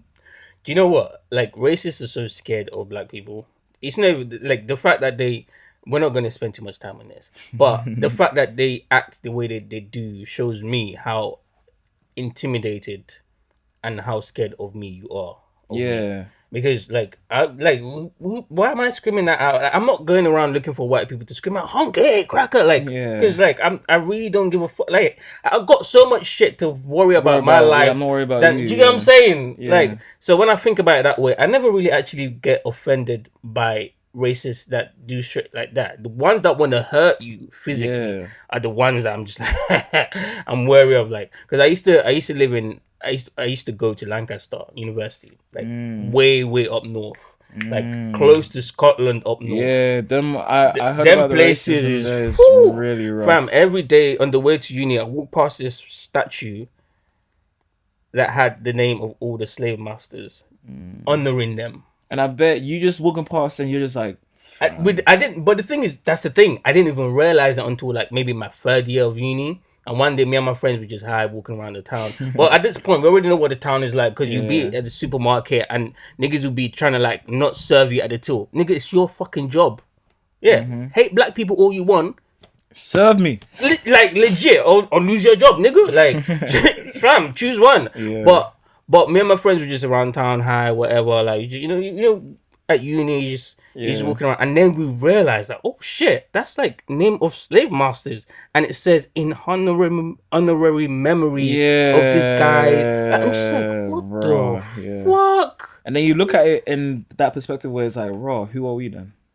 Yeah, Legit, yeah, yeah, legit. Like, but yeah. anyways, that's another story for another Story time. for another day. In there, word. So what? So how did you go from recording your first song, having your first performance in that nightclub, to dropping? Did you drop that song? Like, did you drop it on the DSPs for people to listen to? I dropped it and then I took it down Okay. a couple months after because And what time was this? By the way, what year was this? 20. So the first time I properly released some shit was 2019, 2020. Okay. Is it that question mark song? Yeah, question mark was around 20. Nice one. Yeah, 2019. I'm doing Yeah, my research, bro. yeah, yeah. So 2019 was when I did like my first EP where it was called "Do I Have Your Attention?" Ah, Because like I didn't really know how to like market and promote or get a mix I can. engineering that stuff. So like like every time I look back and I listen to it, I'm just like, oh brother, why did I sound like this? Like I realized as a artist when you listen to your old stuff, you're just like fucking hell. Every artist has that. Yeah, every artist has to go through that. But I Yeah, look at that as it's a good thing. And every time you listen to your old stuff and you don't feel that way, even the slightest bit, you should be worried because that means you're not improving. yeah. That's how I feel, anyways. Um, so the first song you ever, because what I'm trying to figure out is the first song you ever recorded on your Beats headphones. Yeah. That wasn't the question mark No. song. So So how did this you go from that song to to question like, mark. yeah, So, and dropping it? Like, tell me about so that. the first time, so the first song I did was it was called Never End, Okay. and it was just so weird because I was just fucking around and some of the first bars from Never End I later reused it for Time to Shine on Downhill from Here, Oh, the album. the album. So on Never End I said, never mind this beat, my flow is so unique. I got the style of flows, make a girlfriend wet the sheets. But on Time to Shine, never mind this beat, Yeah. my flow is so unique. I got the bars on deck, make a girlfriend wet the sheets. So, You little just insider. introduced, yeah. Yeah, so when I listened back That's to hard, it, I was just like, okay, I'll drop this on SoundCloud. and it's hard that you can kind of reuse your bars as well, because It's good to reuse it, but it's a yeah, way where you know that it's not recycled and like yeah, people know, like people don't know. exactly, and also as well, it just means that like the bars are strong enough Yeah, and stands the test of time also, yeah. That's because why. That's why I low key like the fact that Skepta every time he recites the old bar he uses it, it's harder the second time, exactly and like it more solidifies that bar because yeah. it's like, oh shit. Even though I know I've heard that bar from before. Actually, you know someone that does that a lot. Little Wayne. Little Wayne does that like a lot I'll never forgive at his Lil prime. Wayne for Wheezy F Baby and the F is for phenomenal. And then I told my boys, how do you spell phenomenal or P? Okay, where did the F come from? That's just Wayne, man. That's his Wayne. Please say the baby. The F No, is for but phenomenal. I'm not gonna lie, like he's one of the most influential Oh, rappers. 1000%. Like, Do you know it took me 5 years to figure out that lasagna bar? The first time I heard it, I was like, "What the fuck is Lil Wayne on? This nigga Real G's sleeping." moving solid like Yeah, lasagnas. like I was the first time because I was a proper Lil Wayne fan from Yeah. like year 9 even. Do you think he fell off? Absolutely, the music is not the same as Same, what it yeah. used to be when he was at his peak. Yeah. But I feel like he doesn't feel like he needs to perform at that. He's not the hunger isn't there anymore. Does that make sense? Mm. And when you think about like this nigga been rapping since he was like 9 years 9 old. years old, So yeah. like I understand. We That. get it. You And have every also right to retire. exactly he before he did that he gave us Drake and gave us Nicki Minaj. Unfortunately, he gave us Tiger as well. But you know we're not gonna. Low key, I would say he unfortunately gave us Nicki Minaj. Yes, Bobs, come at me. I'm joking. No, do you know what? I literally tweeted, "Oh, Nicki Minaj is such a hypocrite." Why? And then at 2 o'clock in the morning, Bobs. I got a DM from a Bob saying, "Shut the Yeah, fuck up! How dare you talk to Nicki that?" And I'm just like, fam. We've "You all got energy at 2 o'clock in the Bro, morning." we've all been attacked by a barb before. One time, I think I posted something about Cardi B, Brother. right? It wasn't even nothing to do with Nicki. Yeah. But because I said like something like, oh yeah, she's the most impressive like female artist, or something like that. Like because Yeah. I think it was on one of our podcasts and we was talking about her album, like her first album, and I was like, oh, this is the most incredible. Yeah. Invasion of Privacy was Fam, do you know how many Bobs DM'd me to be like, oh, have you never heard a Nicki Minaj album before? I know you don't. I was like, bro, I didn't even mention Nicki at all. yeah. Low key, her fans are low. Her fans are ruining her career. Cause 100%. think about it, Mm, her fans, yeah, they're. It's like Team Breezy. They're the most toxic fans. yeah, that's But true. hey, I'm a Team Breezy guy. But you know, they're like. So am I, by the way. No, I like Breezy. Like the album was actually slept on. But 100%. I think his whole talent is slept on, but we're not gonna get into that. yeah, but I think with Nicki, the fans kind of ruin her like reach to become this icon that she is. Like she is a pop, like She's a pop star she's a already. pop Wow. star. She's one of I the get what you're saying. Like she's kind of like hit a ceiling for quite a while now, yeah, and she's not been able to kind of like go past. But I feel like it's not just her fan. Her fans do add to it, 100%. yeah, But I feel like it's also her and her team not being able to properly direct the fans. yeah, Does that make sense? Like she should have nipped them in the bud. Not even, actually, maybe not even nip it in the bud, but she should have like learned by now how to effectively use her fan the way Beyonce uses her fans. yeah. Because be like the Because Beehive, Beehive, they they're are strategic. they're just like they're strategic and they are the most well behaved fan base I've ever seen. Until you talk shit about Beyonce. And to be honest, you can talk shit about Beyonce. Just know we don't rock with you if you talk shit about Beyonce. Exactly. Because Beyonce is Beyonce. Exactly. You know, like And I feel that's where Nicki Minaj kind of went wayward.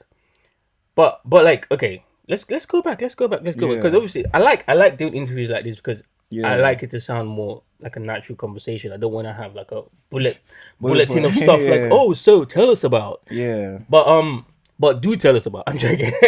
So with your music, how do you like? What's your process of creating?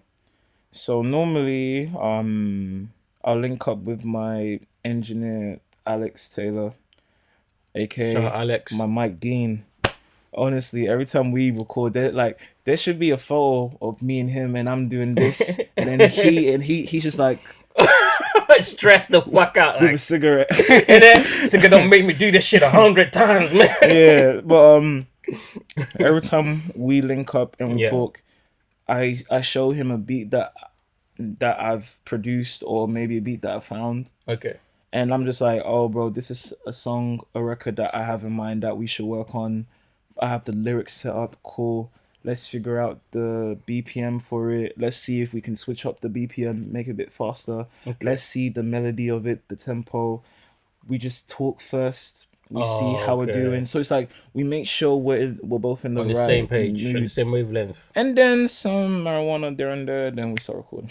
Yeah, marijuana has to get involved, you And know. then in between breaks, another marijuana. Yeah. Then, because most of my sessions with Alex, like Sometimes I'll do a 1 or 2 day session with Alex. Most of my sessions with him, one day it's like 3 songs, 2 to 3 songs. Wow, in one okay, in one session. Yeah. And how long would that session be? Like an hour, 2 hours, 3 hours, So usually? for songs, so let's say 3 songs, maybe the session for like. So normally my sessions with him will be like we'll link up around like 12, and I'll leave around like 9. Oh, okay, okay, So cool. So like a basically, full day. yeah, like we're together for the full But day. even but still creating 3 songs in one session is pretty impressive. Yeah, Because niggas don't even having the full idea for one song fleshed out yeah. in one session. And I guess sometimes I try my best to be detailed when it comes to telling Alex, Hmm. oh, maybe we should go with this direction, how it sounds. Because sometimes if you tell someone, oh, add that distortion there, why? Oh, because I want to sound like I'm a robot. It's like, no, I want you to distort my vocal at Point right that there. point, because the way the record sounds sonically is better. If like detail is important Because they can see where you're coming from. exactly, Yeah, yeah. exactly, exactly. As opposed to if you went with the first example, they just gonna be like, what the fuck is this guy talking Yeah. about? So like that's so with him, he's been like he's been there for the whole album, the Downhill From Here. Okay, So okay. like my first project I done, if you're bumping this, volume 1, that was I think just, that's the only one that I haven't actually yeah, like. Oh, yeah, actually, no, it's right here.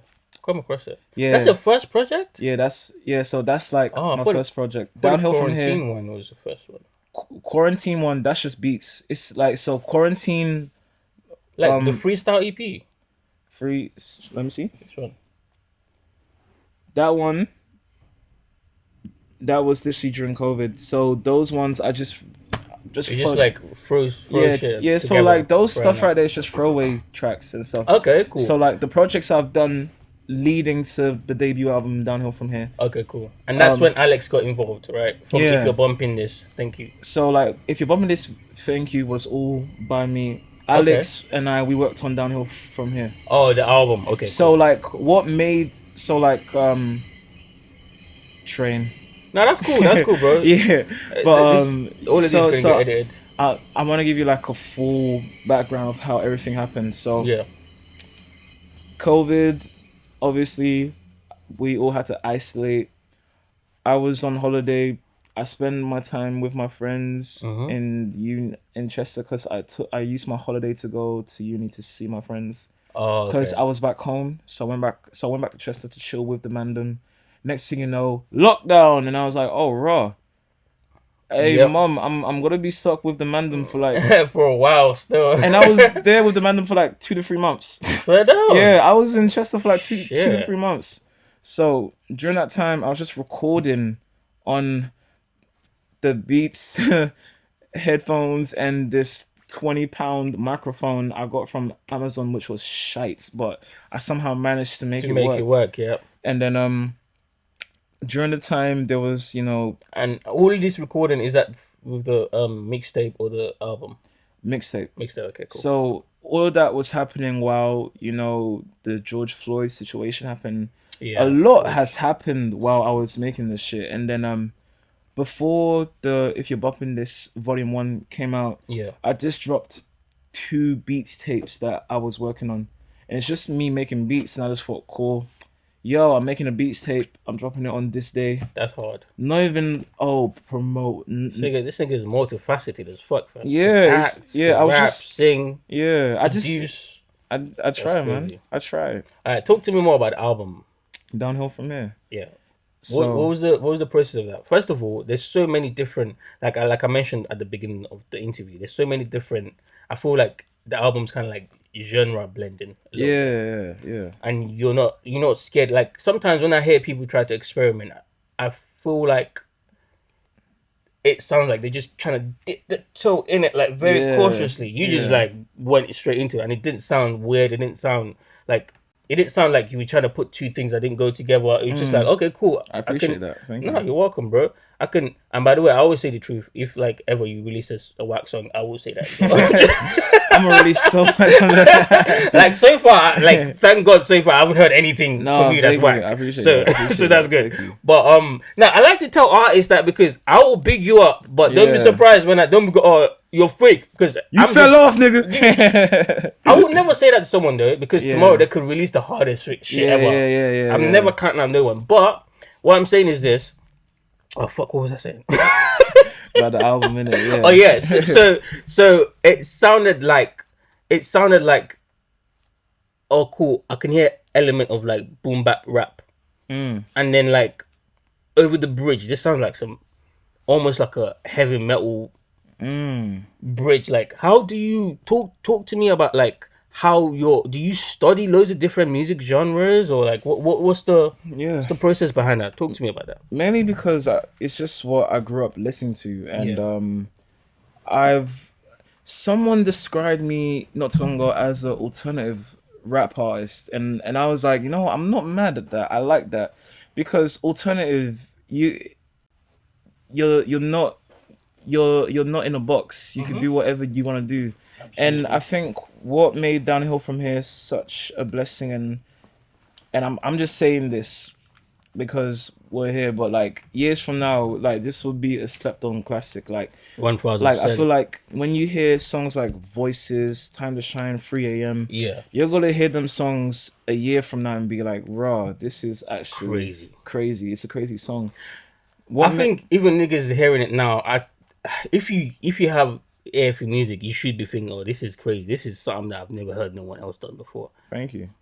Like I guess I like being weird with music. I don't it's not even about dipping your toes in and trying something new, is I just don't give a fuck. I just Yeah, no, do that's it. that's what I'm saying. I felt Yeah. like you wasn't dipping your toes in. I felt like you was Mm. like fully in this, and like you wasn't just even doing it just to be like, oh yeah, because I can do it. You was doing it because it made sense to do it at that part of the song. Yeah, Do you get what I'm yeah, saying? yeah, Like yeah. it kind of made me feel like you produced the whole track as opposed to just like you just being a rapper on the beat. Yeah. And I feel like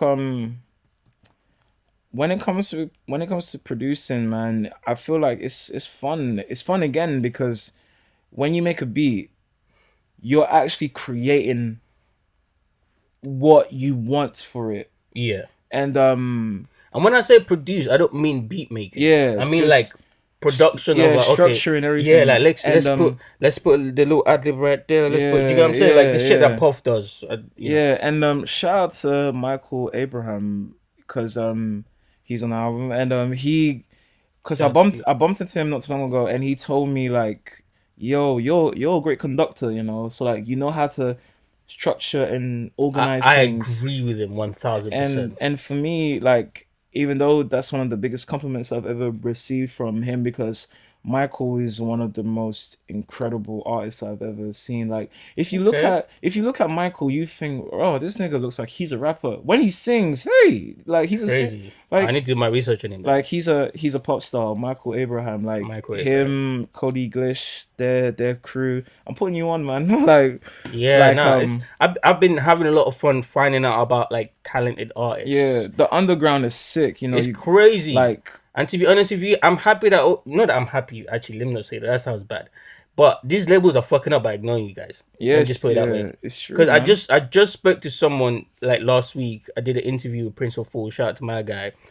This guy's got like mad fucking views and shit on Yeah, Spotify, YouTube, you name it. But the mm, labels won't pay attention to him just because he doesn't make the music that they can put in a box. But yeah, now he's found himself a deal with a label in LA, all the way in mm, LA. Can you imagine mm, someone living in the UK can't get like a label in the UK to like get yeah. it, but you have to. Anyways, that's it. Even like people been asking me like, would I sign a deal, and I said, I don't know. I would rather sign a distribution deal Yeah, I feel that. or a publishing deal, because I feel Okay, like what I'm doing right now, I like the creativity. of it. I don't like the fact that you can make a record and then, oh, we want you to make something radio-ish, and it's like, oh, brother. They'll tell you this is a funny thing that the A&Rs nowadays Yeah. are just like, by the way, I'm talking about all of you guys. You know the amount of DMs I've been getting on Twitter about A&R. Yo, bro, I like your song. Yo, so if you want me to put your song on Spotify, you just have to give me 50. Ah, brother. Word. And when it comes to like promo, that I don't mind doing because it's promo. Mm-hmm. But if it's A&Rs, yeah, you should do it for free for the love Exactly. of it. Exactly. If I'm paying someone to help promote my shit, to the fact that it's on like timelines and on like people's instas on Yeah. Twitters, Putting in people's faces and shit. cool. But if you're an A&R and I have to pay you my hard-earned money just to get my It music doesn't heard, work like that. It shouldn't. But the thing is, where the state of music now in 2020 is so poor that the A&R, they're not A&Rs. Because the meaning of being an A&R, like what you should be doing as an A&R is finding new talent. But labels aren't looking for new talent. They're looking for new views or new viral niggas. and there's two people I've met who are A&Rs who've actually shown what you said, that like they should find talented people, and Duke and PJ, man, those two individuals, like, I speak to PJ on Twitter. yeah, yeah, Solid guy, nice yeah, guy. PJ, man, like, I found out about him through Fred Jones, Okay. and shout out Fred Jones. When I first like got introduced to PJ, I just DM'd him like, "Yo, bro, I got an album coming out. I'd love for you to hear it. Let me know what you think of it." Cool. Left it as that. Yeah. I didn't pester him. Nothing. Yeah. He replied, "Yo, this is incredible." Duh, duh, duh." And ever since, we've been having back and Conversations. forth Yeah. conversations and stuff. And every time a label head or an A&R from a big label will talk about artists that should get this, PJ would tweet all these acts that should be highlighted, and then he'll put my name and Fred Jones' name and other artists' name, and I'm just like, bro, you think I Yeah, appreciate that. but that's the job of an A&R. Yeah, That's why I speak to PJ. Oh yeah, yeah, earlier I said all of you except from PJ. Let me put that out there because sometimes you just be saying shit and you yeah, forget that there's some niggas that you actually fuck yeah, with. But yeah. yeah, Shout out Duke and PJ. Yeah, yeah, yeah. But and ever since the album's been out, I've seen the love and the reaction. The fact that I'm chilling with you and we get to have this little conversation, and like, absolutely. because I feel like this is my first time I've ever been in a like podcast where I'm talking and I'm expressing and just doing interviews, because I've always thought, should I do interviews? Maybe Maybe, no. maybe not. But then Yeah. that's the thing though. Like, see, this is okay. That's the exact reason why I work myself to the bone to like do shit like this. Yeah. This doesn't make me that much money, but I know that it's going to grow It's to gonna do grow, that. yeah, yeah. But when I look around the scene in the UK, there's so many places where there's holes. Yeah. So many different places. Yeah. And that's because first of all, most artists that are actually like on the upper echelon don't actually care about the art form. Most people that care about art form are in the underground. Yeah. In the UK at least. It's not like in America where like you'd have someone like, for example, I don't know, the best example I can give, maybe like someone like Beyonce is probably like one of the biggest artists ever in the world. She cares about the music. Yeah. Do you get what I'm saying? But the equivalent to ours, like I don't know, who would you say is the biggest from the UK female singer? Okay, let me just say it. This is just an example. Georgia Smith, for example. Like I was actually gonna say you can use her as an example. Yeah, she is an example. yeah, I'm not saying she doesn't care about the music. I'm sure she cares a little bit about the music, but the money means more to her than the actual music. Mm. You get what I'm saying? And it's not just her, by the way. That I don't want that to feel like that was a targeted attack. It's not just her. It's like the standard. He said it. Yeah, no, it wasn't him. It wasn't him. And the thing is, like, For real, if I wanted to go in on Georgia, because I actually fuck with Georgia and I fuck with her music, if I would be able to do that because it's my platform, and I don't have I have relationship with some niggas, but I don't have relationship in such a way that I can't speak freely. Does that make sense? Oh, I get what you mean. It's like you're in a circle where you want to make They sure everyone's respected how I am. exactly, and Yeah, also I wanna give people respect the way that they give me respect. of course. In the Yeah, sense that like no one from Georgia's teams ever like badmouth anything that I've done, or they've never like, to my knowledge, told people not to fuck with me or shit like that. You get yeah, what I'm saying? So I would not go out there and say shit like that. But then yeah. at the same time, if she releases a song that I feel like It's is not up. trash, I would Yeah, say that. I But I think don't think she has so far, in my yeah. opinion. You're entitled to like critique a song One because thousand percent. But I feel yeah, like in the UK we don't have enough of that. Oh yeah, and I was making a point earlier because there's so much holes in the industry. Fam, I'm looking at all of them and I'm just attacking them one by one, one by yeah, one. And what I've realized is that there's too many for me, just one person to even attack. tax. So I Yeah, just picked like a couple, like for example, like okay, the interviewing show. Like there are loads of different interviews in the UK. Don't get me wrong. I'm not saying yeah. that they don't exist, but they only interview the same 20 people. Why? That's actually, you know what? Yeah, Like like I've heard from this guy bare times. times. Yeah, yeah, yeah, yeah. It's true, and you're not wrong. And I think what is frustrating for me about that sometimes is the fact that when you look at when you look at cats like myself, Antoinette, Joe Jackson, Mm-hmm. Michael, John Alone, CK, just like the list of many artists, Sorry to like interrupt you here, but I wanted to ask you a question. So, like,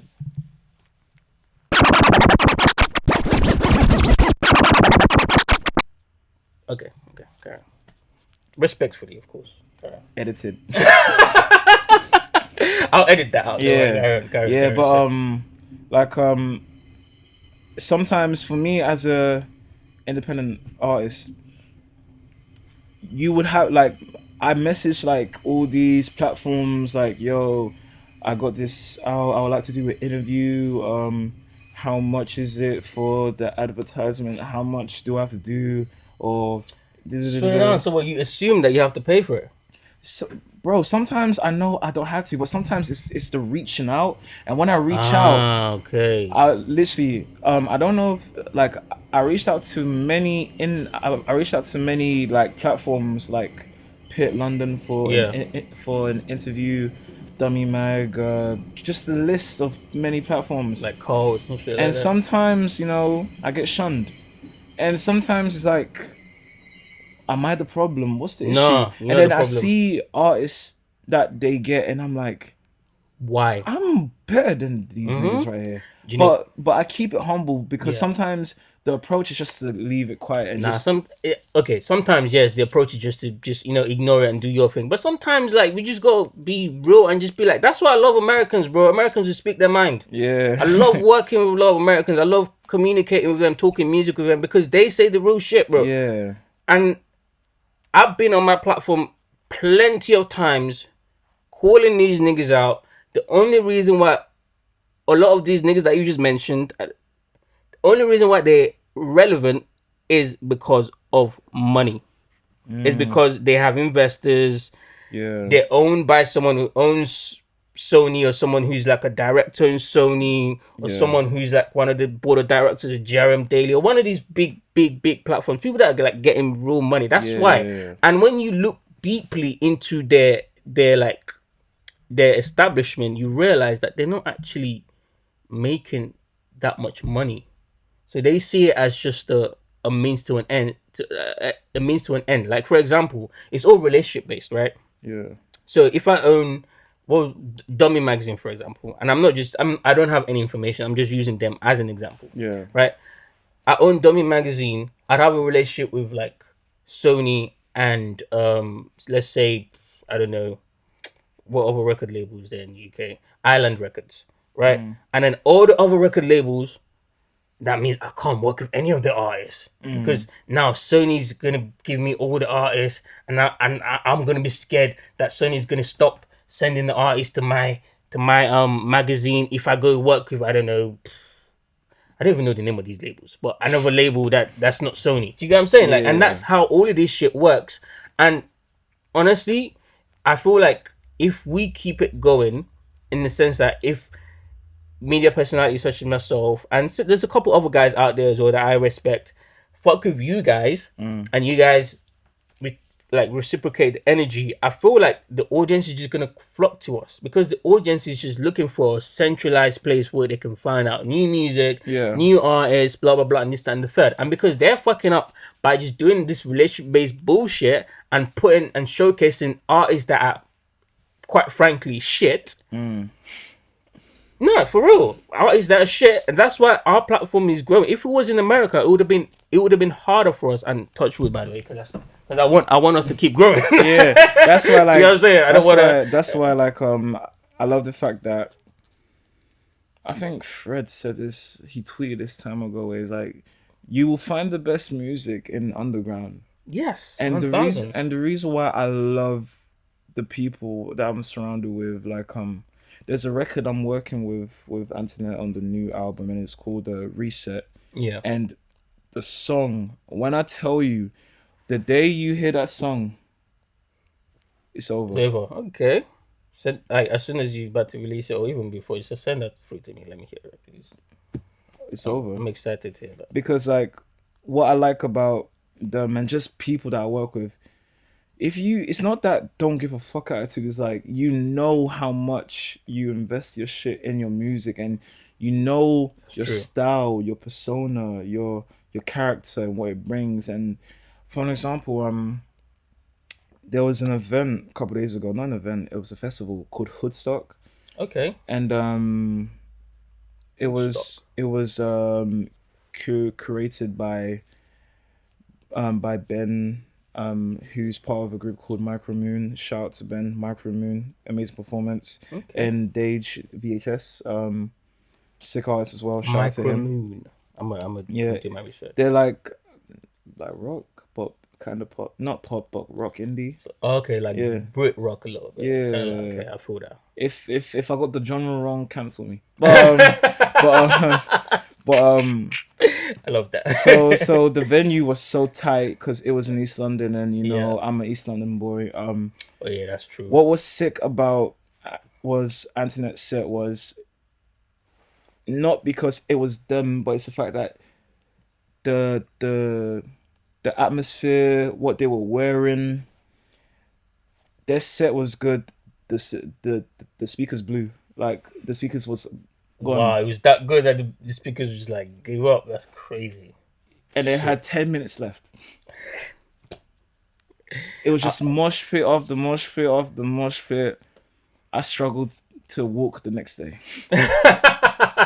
Pause. That context came out so right. You can keep that. Keep that. No, but I feel you though. Okay, you're making me want to go back and like hear some of the new shit now. Yeah, like listen to Always Online. It's a great tape. And Martel Vice. What made me like working with him on Too Connected on Downhill From Here. Like, his work ethic when it comes to writing raps is crazy. Like, bro, I could be in Paris Studios waiting for him to turn up. I wrote my verse in like 5 minutes, That's crazy. and then he'll spit the verse, and his Oh verse is God. one of the hardest verses on the song, and I'm just like, fuck this nigga. Do you know how long it took me to write my verse? It took me a week. Because you have to figure out the pattern, the flow. My nigga, 5 minutes. Cyber life ain't who I'm meant to be. Like, he's That's just ready. jokes. He's just Martel's ready. that okay? I've met him a few times, and just from meeting him like briefly, he strikes me as one of those people that's just like things just go in his brain and he just like excretes it through his mouth. If that makes sense. Does that make sense? He's. I Like think, he yeah. unfilters. Like he's unfiltered. Oh, that's the best way to say it. Yeah, He's he's unfiltered. unfiltered. He's unfiltered. But what people don't really recognize about him, he's a dope human being that, like all human beings, we just strive to be better. That's true. Like you always strive to be a better person. Yeah, I strive to be better, even though when I think niggas don't deserve it, I do my best to be a that's better true. That's person. true. And that's why, like, downhill from here, what, like, the whole process behind it was the fact that we talked about the trauma that we've experienced and what we dealt with. Okay. And I realized, oh, bro, there's got to be consequences that comes with this music shit. You're gonna, I'm not gonna see my family that much because, like, for example, I'll give you like a scenario. I'm not Yeah. saying that has happened, but Okay. okay, you're going to a family outing. That's like your niece is having a birthday party. Yeah.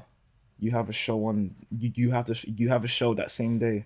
Ah, I feel you.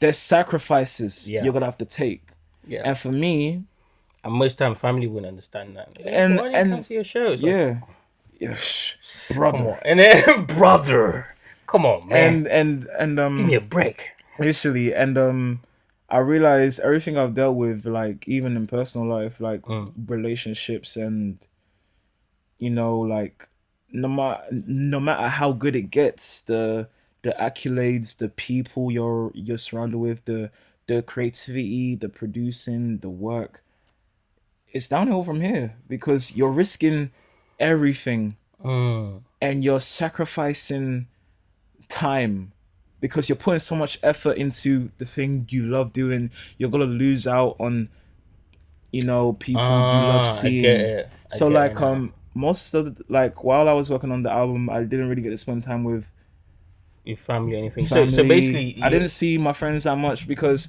not because I didn't want to see them, it's because I just want to focus on making music. Hmm. I love you, man, but I love music more.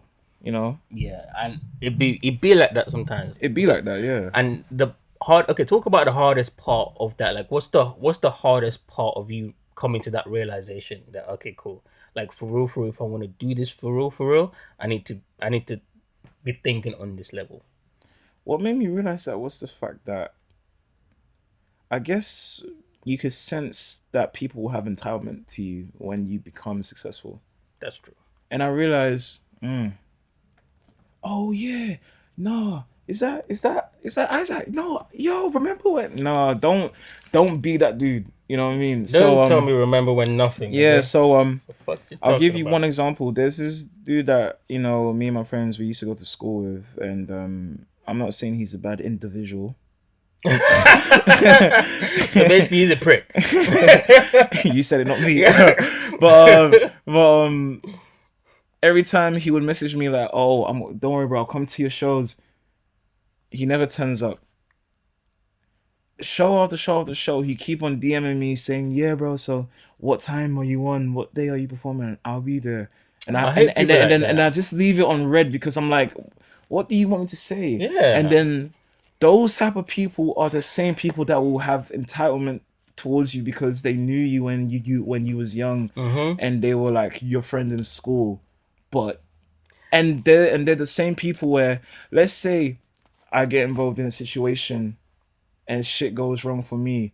They're gonna be the Oh, first to be oh like, "Oh, I yeah. knew it." Well, do you know back then he Like, used to do, and it's like they, they, they're you the ones that know, they're the ones that yeah, will go do the TMZ yeah, interview and be like, "Yeah, nah, I used to do that back in the day, like a yeah, lot." yeah, yeah, Yeah, how much you lot paying again? Yeah, yeah, yeah, yeah. No, yeah, I'll say, yeah, but the bare yeah. things about, yeah, these people are Keyboard very warriors wary. tweet out, yeah, he These used people to are say, very, very. You need to be wary of people like that. yeah, and that's why, like, when people You should be ashamed of yourself, bro. Whoever you are, bro. I don't even know you, and I'm disgusted by you.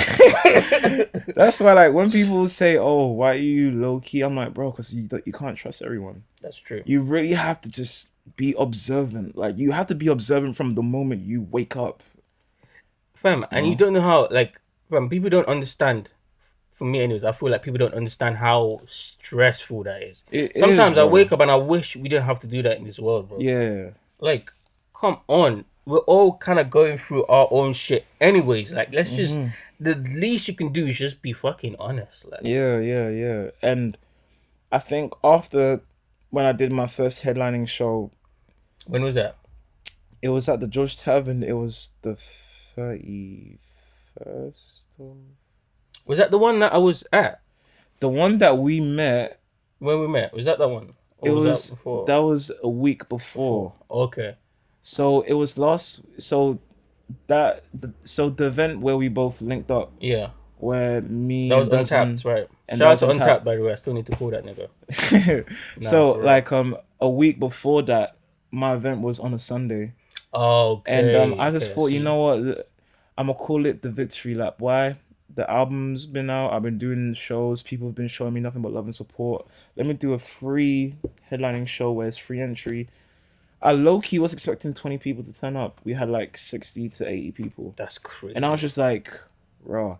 And then what made the show great was I had the people that I really love perform, like I had Casa, shout out to Casa, amazing artist. He just dropped a song called Friends Died, amazing. I think you enjoy Like, it. okay. Um I had Joe Jazz perform, I had Retro Pussy perform, I had RJ London perform, and what was so sick about RJ's set, he had Nephilim on, so he had Fred Jones, Rex Audio perform, and to me that was like a wow moment for myself because I was like, because I'm not saying it like these men are these men are like bigger than me, but like when you look at the networking and the connections That that they they've done, have yeah. and the work that they put in, the fact that they was on my show Mm-hmm. and they performed at my show, it was like raw. Okay, I know what I'm doing. And you see that they appreciate your Yeah, movement as yeah, well. yeah. And then when I did my set, I was surprised to see many people still there because it was a long show. Oh, Not I not because see. it was like it was a long night, but it was the fact that People were still waiting to see you yeah, perform. Yeah. and like it was hot because Oh, yeah, that's true. It was that week when it was fucking the oh heat my wave. Oh my god, god, fam. literally like I look at pictures of myself with that red shirt and I'm like raw, I was sweating. Fam, I don't know what the hell is wrong with England, but this Yeah, country is cursed with the weather, bro. and The then weather you in this country is and then you cursed. see one person telling you, "Oh, I bet you're used to this weather, ain't you?" I'm like, "Oh, Not the Shirley, same, bro. Shirley, that's not a Shirley, It's Shirley, Shirley." Oh, word. oh, And what they don't know is this: in if I was in Nigeria right now, it could be 46 degrees. the It's still weather, not gonna feel as uncomfortable as it yeah, is 24 degrees in England. the climate change. We need It's to do, we need to crazy. do something about. We need to like really protect the earth because But do you know what? Yeah, real quick about that. I don't think Africans need to care about that much because I feel like the no, for real. I feel like the ozone layer is only affected in certain areas because the weather in Africa isn't bugging out like that. We don't have natural disasters the way they'd be having in America and in like Europe and Asia in some places like that. Do you get what I'm saying? And that's because there's a lot of industrial shit that yeah, they've done in Europe and in America that's fucked up their own airspace and shit. yeah, And then yeah, they're yeah, yeah, yeah. yeah, And yeah, also, I found out the other day the government be playing with the weather. bro. There's this thing called cloud seeds Yeah, that they yeah. pump into the clouds and they can make it rain, they can make it snow, they can make it hail whenever the fuck they feel like it. No, for real. This Oh, is oh, it's carnival this week. So many bad people. Make it rain. Make that shit rain. Make it rain. word. And they see how they turn off the sun as well, like last couple of weeks. Like You guys think you're slick, huh? fam, they know what they're doing, man. Rico. No, but I guess like what I like about us as individuals is the Yeah. fact that we're very aware of what's going on around us, and like you have 100. to be really aware of what you see around you. If you're just so secluded to the fact that you don't see what's going on, bro, you're fucked. You definitely are because you're killing yourself slowly. You really are. Mm-hmm. That's why I do my best to find out information about things before like I speak on shit because I don't want to come onto a platform and talk about shit and then I get the wrong information. I'm not Dr. Umar Johnson. Hey, shout out That's to true. him. He's funny, I'm He still. is. He's hilarious. I still don't know whether he's being rude or he's being like just satirical. I guess. There was one video where he's like, "We're gonna build this black school on August 2021." It's 2022, my guy. Maybe I don't know. Like maybe the school is somewhere that you No, but he maybe that exists no, I'm not gonna lie. in a different He dimension. took everyone's money. Oh yeah, 100%. And I'm not gonna lie, if that's the ultimate finesse, I'm here for it. I'm not even that mad at him because at the end of the day, fam, like I'd rather you spreading information like that as opposed to like racist information. So it is what it is. The internet is not for the real people anymore. I've had to come to terms with that. Like literally, Yeah. you can't expect rawness on the internet. But okay, there's one person that you kept mentioning his name, and it's Joe Jazz. Mm. And there's one thing that I respect him for is his show that he does. Mm. I think it's called Rave in the Park or something like that. Speakers in the Speakers park. in the Park, that's the one. Yeah. Have you ever been involved in that? I've been to his speakers in the park 3 or 4 times. Like that period was one of the best times because if you went, Yeah.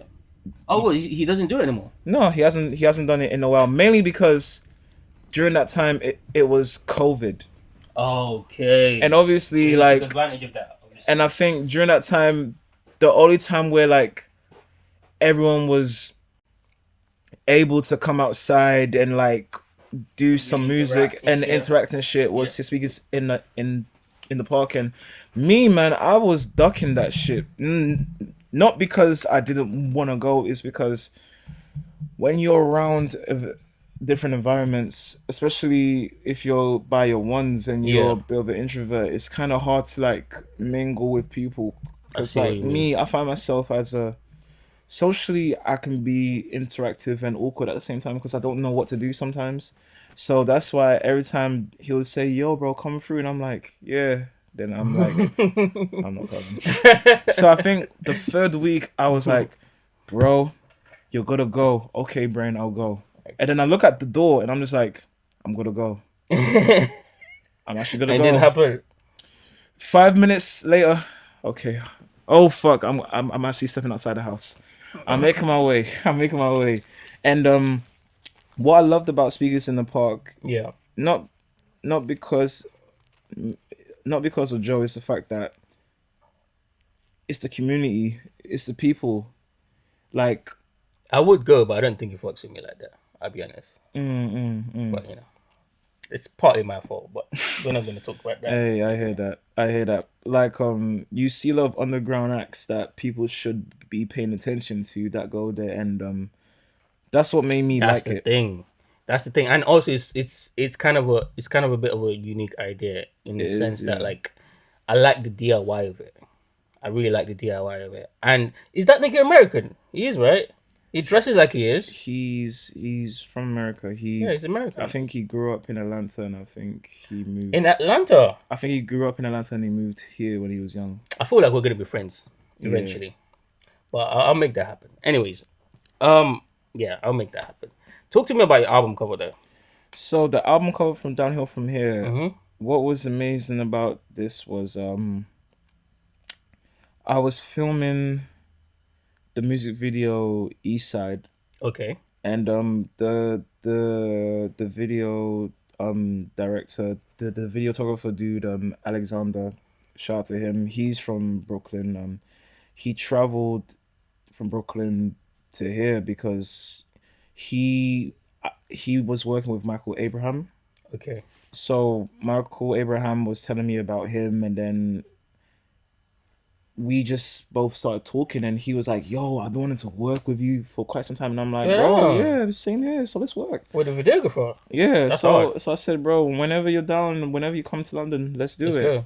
And then he came down, and we did the East Side music video. We shot that last year Christmas, Oh, okay. and I released it like a couple months ago. And then he showed me, like, he took some pictures, some BTS Yeah. scenes for it. So he took some photos, and then I saw one, and I was like, "Oh, I like that photo." And then I messaged Jaffa. Shout out to Jaffa. I've Literally. got his paintings in my room. Yeah, Got two of them. yeah. He's amazing. That spaghetti brand. Follow him. He's a modern day Renaissance icon living. I'll be honest though. I wish he valued his art a little bit more though. Like, but anyways, that's No, another I conversation. think he's starting to see that To see it, because right? many people. I told him about that first time. I Because met him. like many people that we know fuck with his shit, and the fact that we fuck with his shit. You know, People on the outside world are gravitating to that now. towards it exactly. And then when he saw that cover, he used that cover and he added that little Thing to it, yeah. to it. And then he gave me It's just so unique. yeah, he gave me 8 different album covers, and he told me personally that was his favorite one. Yeah. And I was like, all right, I'll go with it. Not because I said let's do it. He said he liked that one, so I just picked it because he liked it. Yeah. And then next thing you know, And that nigga worked hard. yeah, Yeah, he works very hard. and that was one of the best ones. And when we did the listening party, everyone was so adamant and they wanted to see what the album cover was going to be, because I said, oh, I might show you guys the album cover, Okay. but I didn't. I lied. I used that as a plot for them just to come to the listening party. Oh, okay. So okay. we did the listening party at the Hackney You gotta Social. trick niggas sometimes. Hey man, it works. So we did the listening party at the Hackney Social, and at the Hackney Social, I wanted to do a listening party where it was like Kanye's Yay listening party, where he was in the middle and everyone's just around him in a circle, and we just listened to the album. Ah, yeah. And the way like it went, I was highly impressed with how I managed to pull that off. That's crazy. Well, obviously I didn't know that at this point, but I wish. Don't worry, We next could. album, Next project, we next got album listen party, I'm gonna like that's gonna be my go-to. Like every time I have an album coming out, I'm gonna do a listen party where it's gonna be like that, but I'm gonna find smaller venues to make it more intimate. More intimate, you know. I hear that. Yeah, next time that's happening, please let us know. Yeah. The earlier the better, though, because obviously we got like schedule shit. Yeah. I think the best thing I could tell you is the next album will be out in likely 2024. 2024. Okay, cool. That's Yeah. more than enough time to prepare. Because I'm likely working. Because like I'm taking 2 years just to chill, work on it. I might release a 3-track EP as like a little teaser of what's gonna come on the album. So like, Okay. because like I did that for Downhill From Here. So before the album came out, I did an EP called Before the Album EP, where it's just like, yo, here's 3 songs. The album's coming, so Enjoy this and bear with me. yeah. So I hear until that, I hear then, that. enjoy these songs. Yeah, I hear that. You know. What's okay? You was talking about the name of the album, and I was a little bit fascinated by the fact that you said it's only downhill from here. Yeah. So, which, by the way that you explained it, what I got from it is that you're like now just fully in this, like you're fully in the music thing, and Yeah. all of the sacrifices that comes along with you being fully in it is Yeah. why you feel like it's downhill from here. Yeah, because like in this modern day society, what's going on today, like I try my best not to get in trouble. If I could say it in the most honest way, I don't want to be in a situation where I had relationships previously where shit went down, where it went south, and the next thing you know, you got a girl you used to fuck with, you know, will say, oh, he did this, and and he then did next that. thing you know, when you explain, oh, that's not the case, from the public's view, the way you explaining it, saying that's not true, to them it shows you're lying. So it's they're a bit like defensive. yeah, so it's like no matter what you do, you're never gonna get it right. So for me, it's like I'm embracing the fact that people are gonna look at you a certain type of way. People are gonna feel a certain type of way. That's like, how do you? That's very brave. Number one, let me just say. Thank you. You're welcome, bro. And how do you kind of like? Did you already have this mindset before the album was even, before the concept happened, or actually no? That's the wrong question. How did you get to that mindset? Were you already kind of like with that mindset stepping into your career as a musician, or did you have to build up your self confidence to get that? Because it takes a certain level of being confident in yourself for you to just be like, you know what, fuck it, fuck what they think. And like, it's not even just with music, with like entrepreneurship in general. You have to have that cojones, bro.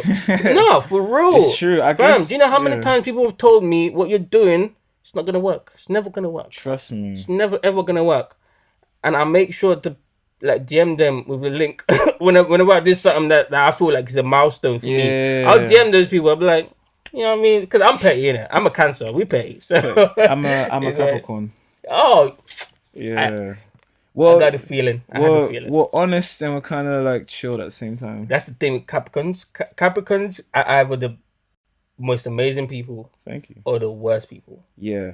There's never in between with you lot. Like, and the thing is, if you get a Capricorn as a good person, you Yeah. have to treat them good because they're rare. Thank you. You're welcome, And bro. I think one of my friends says, Isaac, for for a Capricorn, you move like a Gemini. And then Really? I said, okay, what do you No, but mean? Geminis are a bit dickish though. Yeah, and I'm like, what do you mean? Oh, you're on your Kanye shit sometimes. You're very nice and humble, but then 2 minutes later, I'm the greatest, I'm the best, and I'm like, yeah, cause I am. Exactly. People mistake self Yeah, it's just, confidence yeah, for being a prick. Nah, you yeah. can be a self confident person and be humble at the same time. It's just the way that Kanye does it. It looks like he's a prick, but he's not. It's just self confidence, and I guess like I'm just aware that what I'm doing is so scary because like I'm exposing myself when it comes to making music, and people will just look at me. So like I could like, fam, let's say it gets to a point where things are going well and like the music is going to where it's going. Let's say if I just want to go to the corner shop and get something and I see a couple men just staring at me knowing that it's me, I'll be like, yeah, it's me. You want to pick? Yeah, do you want a picture? Cool. Hmm. Thank you. You're not Like, gonna be, you know what I mean, like too yeah, extra about it. No, I feel that. yeah, I feel that. So now that you dropped the album this year, yeah. getting it's getting good reception. You've done your Thank you. first headline show. Thank you. Um, where do you like? What are you trying to take this thing to? Do you get what I'm saying? Like, what's your kind of like your end goal? What's your vision for your career? I want to be. My vision is to be the biggest superstar in for East London. Not mainly for East London, but because there's so many acts in East London that's amazing. And That's true. I know I mentioned some acts that are based in East London already. Yeah. I just want to be a great artist, and I think my the where I'm seeing where my shit is, Mm. I just want to be the best, and I know I am the best. I don't have to say it. I just know it. Niggas could just cut this shit on and hear it. Yeah, Type of shit, type of situation. yeah. So okay, I like that, but the fact that you mentioned that you're from East London made me kind of like think of something. Yeah. Where did the Peckham connection come from then? Because I'll say Antoinette and those men are very Peckham based creatives. Mm. Well, to my knowledge, anyway, because that's how I got introduced to them. Because I was trying to fuck with New Wave magazine, but we know how them niggas was like. But anyway, it doesn't matter. Yeah. But like, and I think it was one of the events, or just me going to the Peckham um plex or complex or whatever it's called.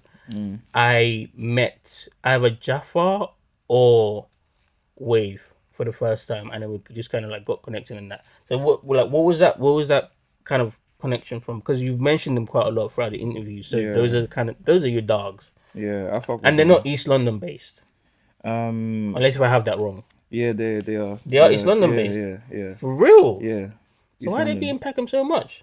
Nah, because I think Jeff's based in Peckham. That's what it is.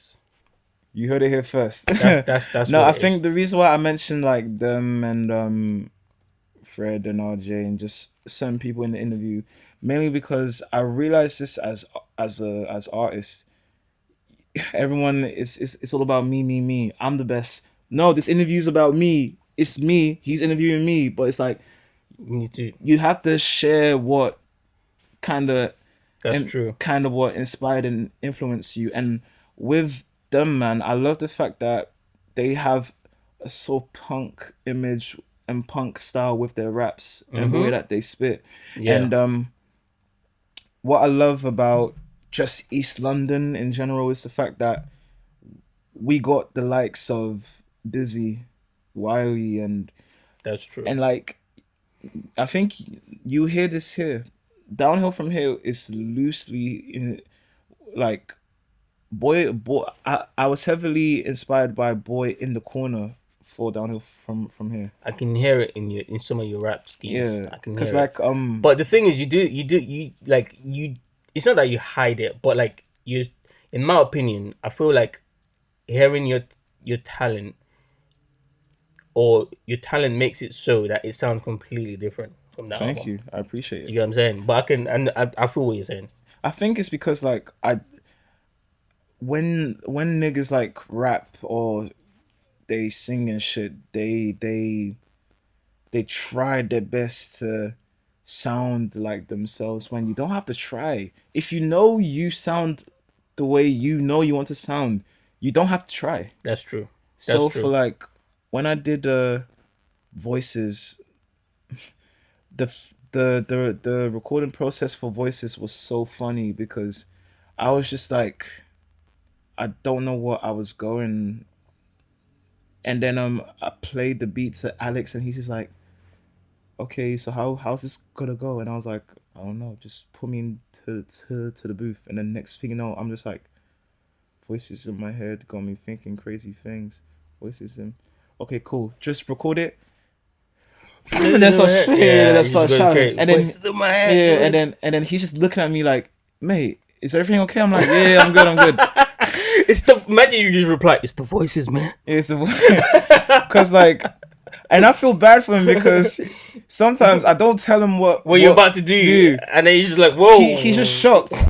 That's why sometimes like I don't know if you've seen this picture of Eminem and Dr. Dre where Eminem's in the studio and he's on the microphone rapping and then he's Yeah, doing this and then Dr. Dre's just like head down, just yeah. shaking his head. I've seen that. That's a classic for Yeah. everyone should have seen that. I think. Yeah, yeah. And to me it's like But going back to what you just said like earlier, real quick, is that yeah. like I'm glad that you're an artist that has that perspective on the scene because yeah, you're right. A lot of UK artists, even if they're like talented and sick or whatever, it's a very me type of scenario. Yeah. But what they fail to realize is this: when you come on an interview or you go on a platform or whatever, like he's just done, and talk about other people that you are in a relationship with, well, not like that, but in Mutual mutual respect. relationship, Yeah, yeah, exactly, yeah, yeah. mutually respect, it makes your brand even bigger, seem Yeah. even bigger. That's why, what do you think I'm doing all this for? Like, I could decide to just do my podcast and that's it, but then what? Do you know what I'm saying? Like, Mm. I'm not getting great moments like this and other Yeah, great moments yeah.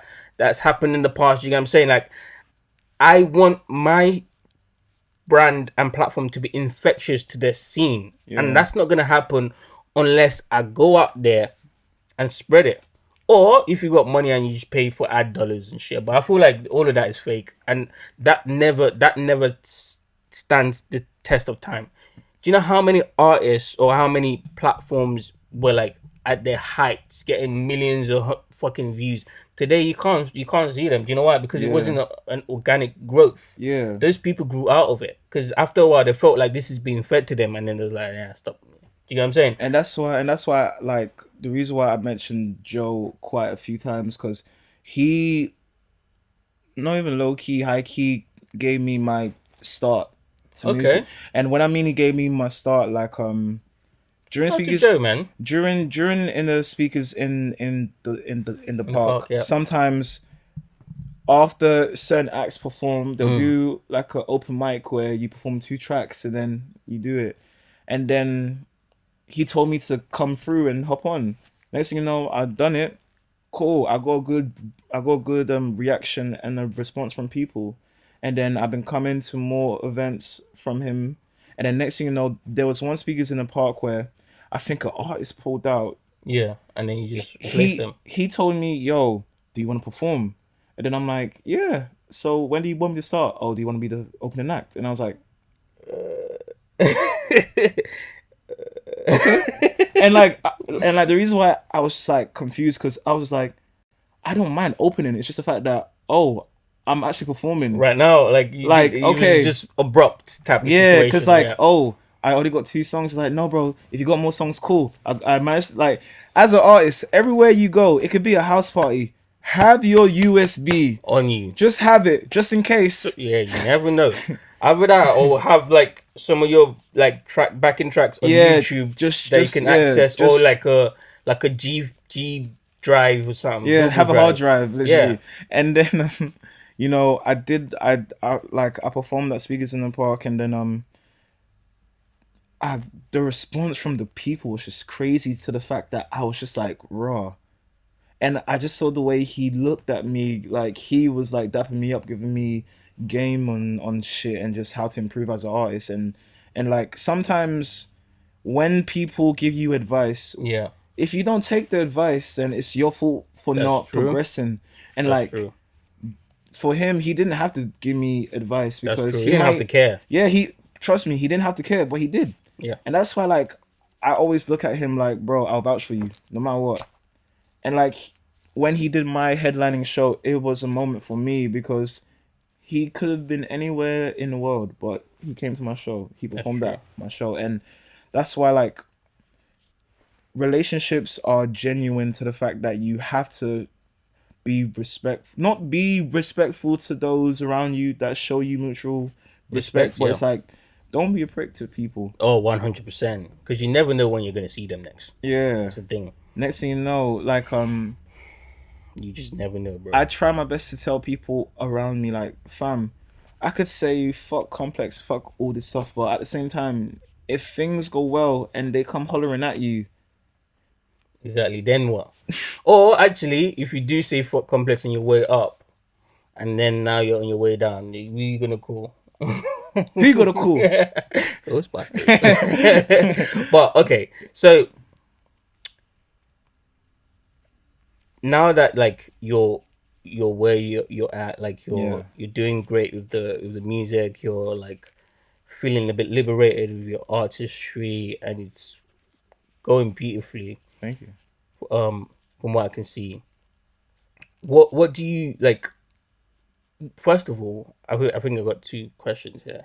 Number one, what do you see yourself doing in terms of like the music business? Are you looking for a record label to sign you up, or are you looking for the opportunity to kind of build your own infrastructure for the future of your music?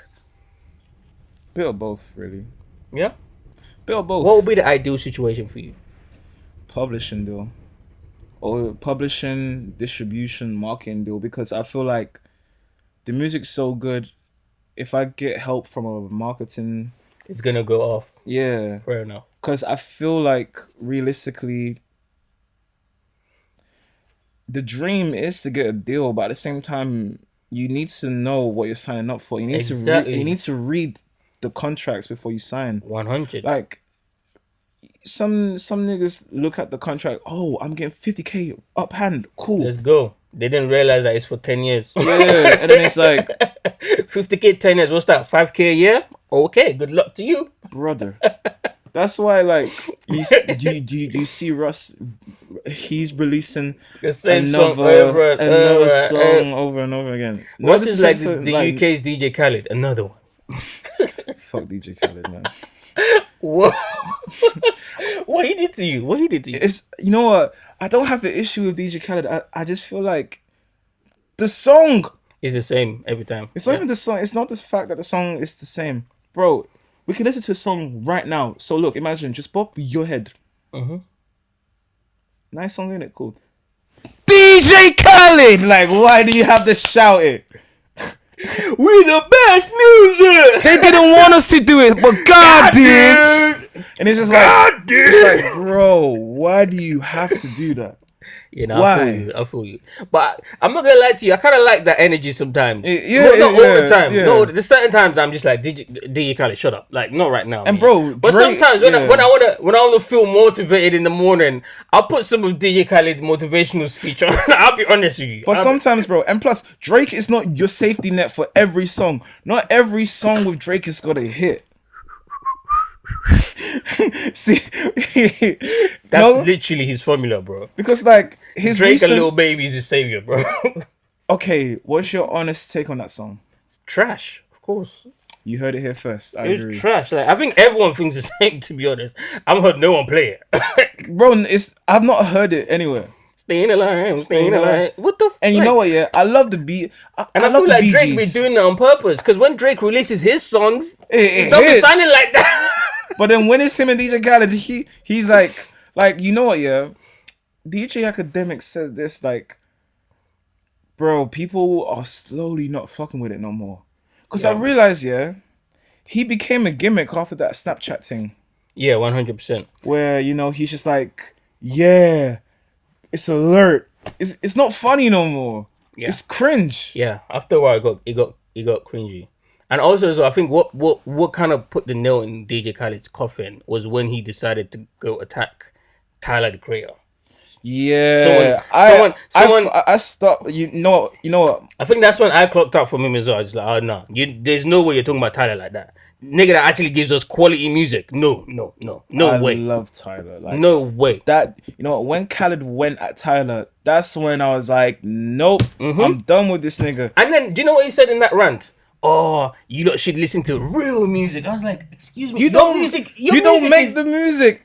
and besides that, his music is like lab music, and Tyler is fucking organic. Like, what the fuck are Bro. you talking about? Igor, yeah. What I loved about Igor was the fact that if you look at the title of Igor, all written, composed, created by Arranged, Tyler, like everything. arranged by him. Yep, everything, Like everything. the verses that people had on that album, he wrote it. Mm-hmm.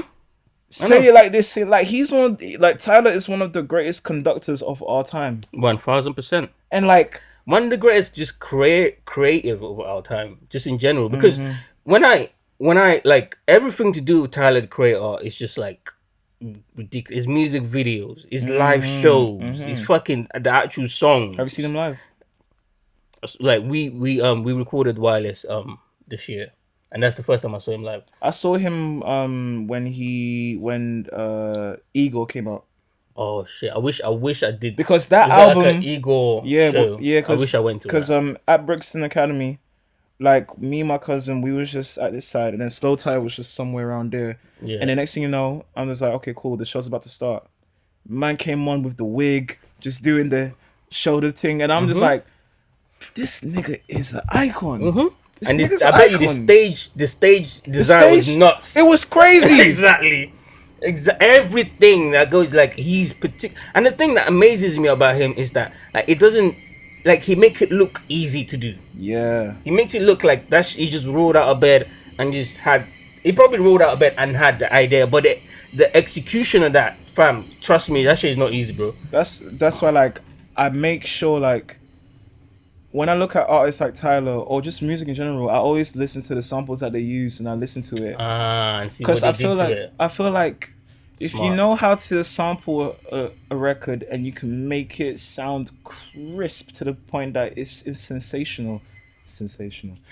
If like it's perfect. That's why like I love Kanye, and like he's one of my favorite artists. Not because of him, but what he's done musically. Yeah, 100%. Like, Absolutely. and someone said this on Twitter. You can pick any Kanye album, people won't disagree that it's a bad album, even though they can, like, You mean that it's a good album? People wouldn't disagree that it's a good album. like people can disagree and say it's a bad album. Okay. So, for an example, Jesus is King is a terrible album. I'm like, there was some good. There's some good songs on there. There's some good songs like Oh, I see what you mean. Even like his worst albums have good songs. yeah, like 100%.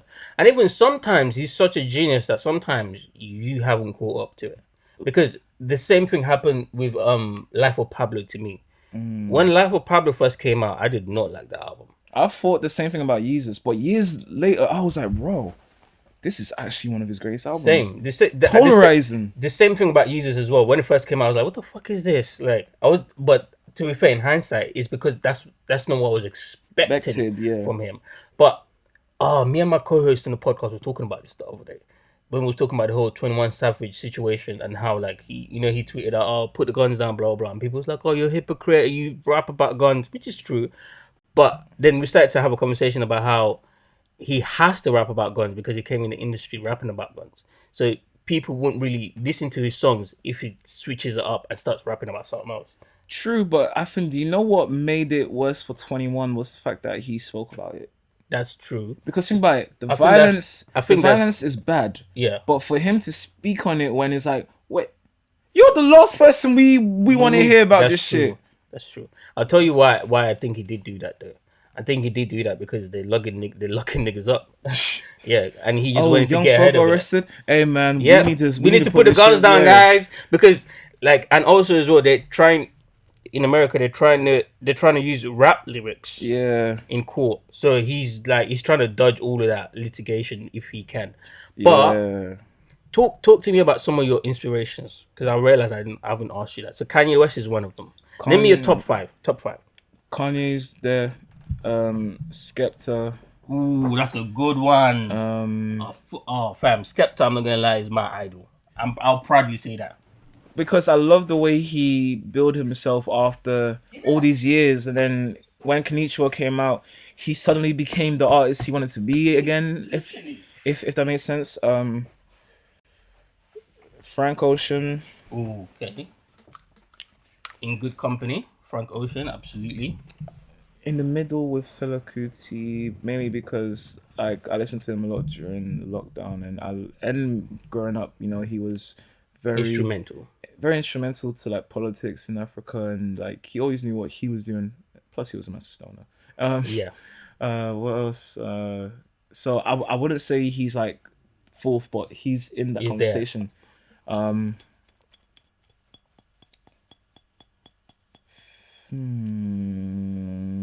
So far we've got Kanye, Skeppy, Frankie, Frank Ocean. Low key, Would you say Fela Kuti is number 6, but we've got 2 more. low key, Tyler the Creator. Tyler, yeah, I could see that. I could see that. And number 5.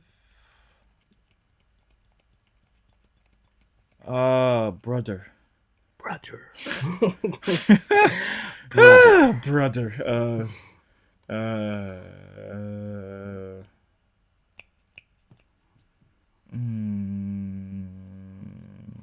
Drake. Kendrick. Okay, that's a good. Oh, you could Good like top 5. because I love, you know what? Why Kendrick over Drake? Just curious. My co-host would bug out, by the way, if you heard that. Like, what? You think Kendrick better? Bro, it's his personal top 5. No, Relax. Drake is one of the greatest artists of all time. I think Drake is probably the greatest artist of the last decade, in my opinion. But I think what made me look at Drake differently now is the fact that like, bro, I've seen you too much. Well, like for example, when he dropped the Honestly Nevermind album, yeah, I liked the title because, bro, Nevermind, but I liked it. that's true. And I feel like that was a big flex from the hip hop community because, 1000%. like, yo, it's like I could do this. I can make a house album. There you go. Mm-hmm. But the reason why I picked Kendrick is because he's really the most influential like person in our culture. Like when it comes to speaking about, Oh, like impact wise. like bro, when you heard Father Time, you felt it. Bro, that's the first time I've cried listening to a song. And you know what? The fact that he got Sampha just to do a little hook in the chorus, that little crazy, and then little sprinkle bait, little bam. and I feel like with and honestly, I'll be honest with you, most people didn't deserve that last album that he dropped. Because the fact that they said it's his polarizing one, I'm like, bro, it's his greatest one. Yeah, like nothing will. I think it's gonna be. You're gonna have a hard time finding an album, a conscious album. Yeah, that's better than that. Yeah, 1000%. You're gonna have a very, very terrible time trying to find that because niggas have tried, and niggas ain't made that. Because I feel like right now we've gotten enough of music that we got, and now Kendrick just came out. Yeah. And I'm seeing him in November, so I'm excited about that. I've seen him live, and hopefully we're gonna be there too. Hey man, shout out to my cousin. Those tickets were not cheap. That's why I said hopefully we're gonna be there too. Because I looked at it, I was like, whew, I have to do this, I have to do that. Yeah. I don't know, should I? But I'm contemplating it because it's like a once in a lifetime thing, and it's gonna be the Mr. Morale album That's the Yeah, tour. So like, yeah. but And we'll like it's see. him, Baby Keem, and Tiana Leon. Yeah. I listened to Tiana Leon not too long ago. I fuck with his shit. I like it. Okay. But what really made me a big fan of Kendrick was the fact that like he's a good kid from a mad city. Like, Mm. bro, he's not a gangster rapper. Mhm. He's And just literally a kid that's just going through shit. But mhm. he's from one of the craziest places of Places them on all, Earth. Compton. Yeah, and some of his cousins might be in a gang or whatever, but he Yeah, doesn't yeah. ever claim. He doesn't claim that shit. He's just like, look, this is just the way I grew up. But Mhm. and like, Yeah, I'll always have the ultimate respect for Kendrick Lamar, mhm. for Skepta, for J Cole as well. I'll put in that box. Jay Oh Z, yeah, I'll put in that box as well. Jeezy. Um, who else? Who else? Do you know what I liked? Tyler, of Yeah, course. yeah. Do you know what I liked about Jeezy was the fact that I'm not gonna lie, every song, Yeah, yeah. I said Jay Z by the way, not Jay Oh, Z. Jay Z. Yeah, Oh, Jay oh, Z. Yeah, Jay it's your Z. boy. Yeah, it's your boy. Yeah, It's but the Rock. it's the rock. But Shout out Jay to Z it. is one of the most influential rappers One of. fam, Jay Z is the person like because when I was growing up and I found out about hip hop, I was Yeah. in the Nas train. Like, and I still think Nas is a better rapper than Jay Z, in my opinion. Nas had the better raps. Jay just has the better voice. Yes, Jay has the better voice, 1000%. But when you think about a rapper as a whole package, Jay. Jay Z inspires me a lot as an entrepreneur, as Yeah. an individual with sense. I just like watching that nigga's interviews. I'm just like, I wish this nigga was like from England or something, and I could actually. I wish he was my mentor. Yeah. Have you seen his interview with Kevin Hart? The Yeah, Heart to the Heart? heart to heart Bro, ones, I watched that crazy, shit 3 times. bro. Fam, I'm telling you, like it's yeah. Nah, there's just certain people that you just know that they've just been. I don't know if it's God. They've just been Yeah. blessed by the Yeah, universe yeah, to yeah. just have a certain mind frame that's just inspiring. Like, and that's how I see Jay Z. But I've really liked. By the way, let me just let you know, I really enjoyed this kicking it with episode because Thank you. Me too, man. you're a super relaxed guy, super chilled, and you haven't kind of like reserved yourself. Like you've expressed yourself the way, and that's what I want Thank for you. all the artists that come here. I want them to be relaxed, and also as well, you didn't come in here with ego. Bro, I don't have one. Like I I struggle to have an ego. Like I think when I perform, my ego's there because as a performer, once You you're have on stage, you have to yo, yeah, but then exactly. after You I'm have to like, command it. but after once I finish, yo guys, yeah, let's go one two, yeah, yeah, let's chill, yeah. At your performance that I saw you at when the day that we met, Yeah, the untapped thing, yeah. yeah, the Untapped thing, you was the first person that got on stage and like commanded the stage. Thank you, I appreciate There that. was there was about 2 or 3 people that did that on that night, and shout out to my guy Dozen, but I think that was his first performance or maybe his second, one of his first because he looked like he was still stepping into it. You know what I'm Yeah, saying? And I was there yeah, to see him specifically, yeah, but yeah. I was impressed when you got on stage. I was like, oh Thank you. yeah, I appreciate that. he's done that before, definitely. Because when Dozen went on, yeah, like he kind of set it off for us to like to get like you because know what I'm like saying, the previous acts that went on before him, I'm not saying they were bad, but they didn't get the they didn't get the crowd reaction, and mm-hmm. I realized this, and like performers, yeah, they artists, like it's so important, and I can't stress this enough. When you're on stage, bro, you need to command the people to like get ready one because thousand. like if you're performing and you're just rapping, yeah, hey yo, come close, Yeah, come say the close, lyrics. yeah, yeah. It's like, bro, you're giving us the options to like, No, no, do it. we good. But when I went on, all right, yo, everyone just come close. We're gonna rock out and vibe. All right, DJ, run it. Yep. It's Yeah. simple. It's simple. And that's true, but it's simple to you. Yeah, To certain it doesn't work for everybody. exactly. Certain other niggas, like, Yeah, you know what I mean? They have to either grow into that or they feel like they're too cool yeah, to do that. Like, for example, there was an artist that was there the same night, Actually, I'm not going to mention this because it doesn't need any mentioning. So, are you going to get back into acting? Possibly. Yeah.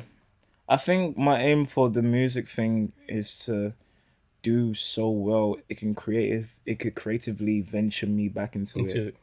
Fair It's enough. like that's why I'm a huge fan of what the Weeknd's been doing. Like, have you seen the trailer for his TV show?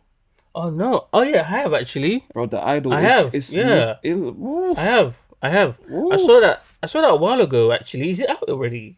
I don't know when it's out, but they released another trailer for it, Oh, and okay. I saw the bro, first one. I'm not gonna lie, yeah, like the The way weekend he is moves, yeah. The weekend is ridiculous. like He's ridiculous. him and I don't know if you watched him in the American Dad episode where he was in American Dad.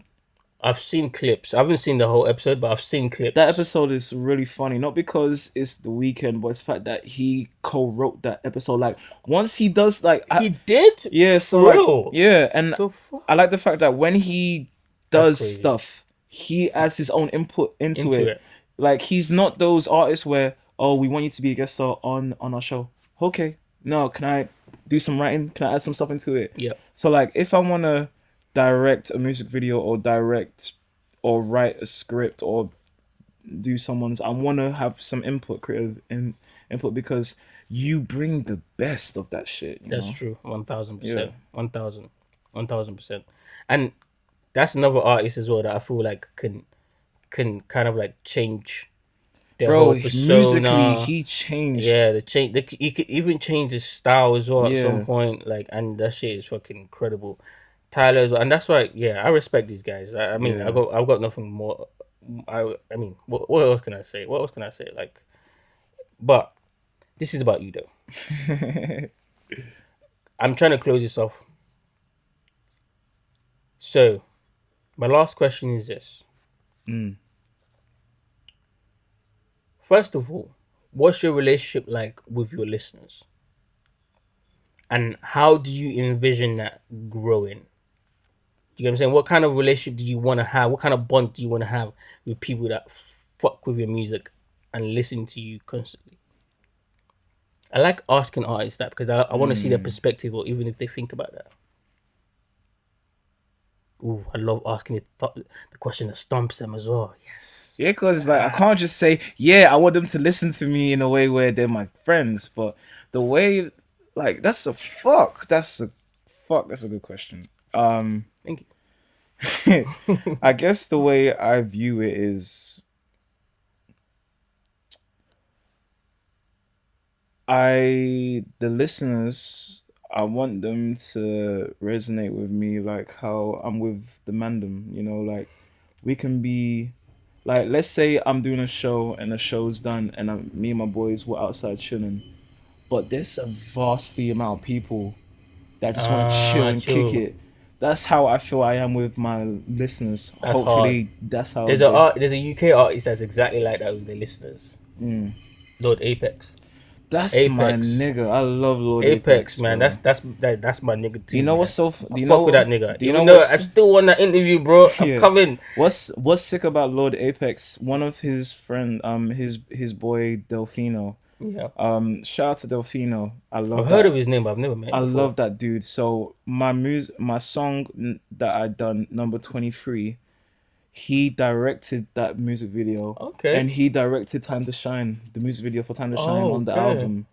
And Delfino, man, like what I love about him, he's when we talk and we create shit, Yeah. I just let him just be Be him. Just be do his him shit. because I like the fact that as a creative or as an artist, not even as an artist, just two people mingling, getting shit done.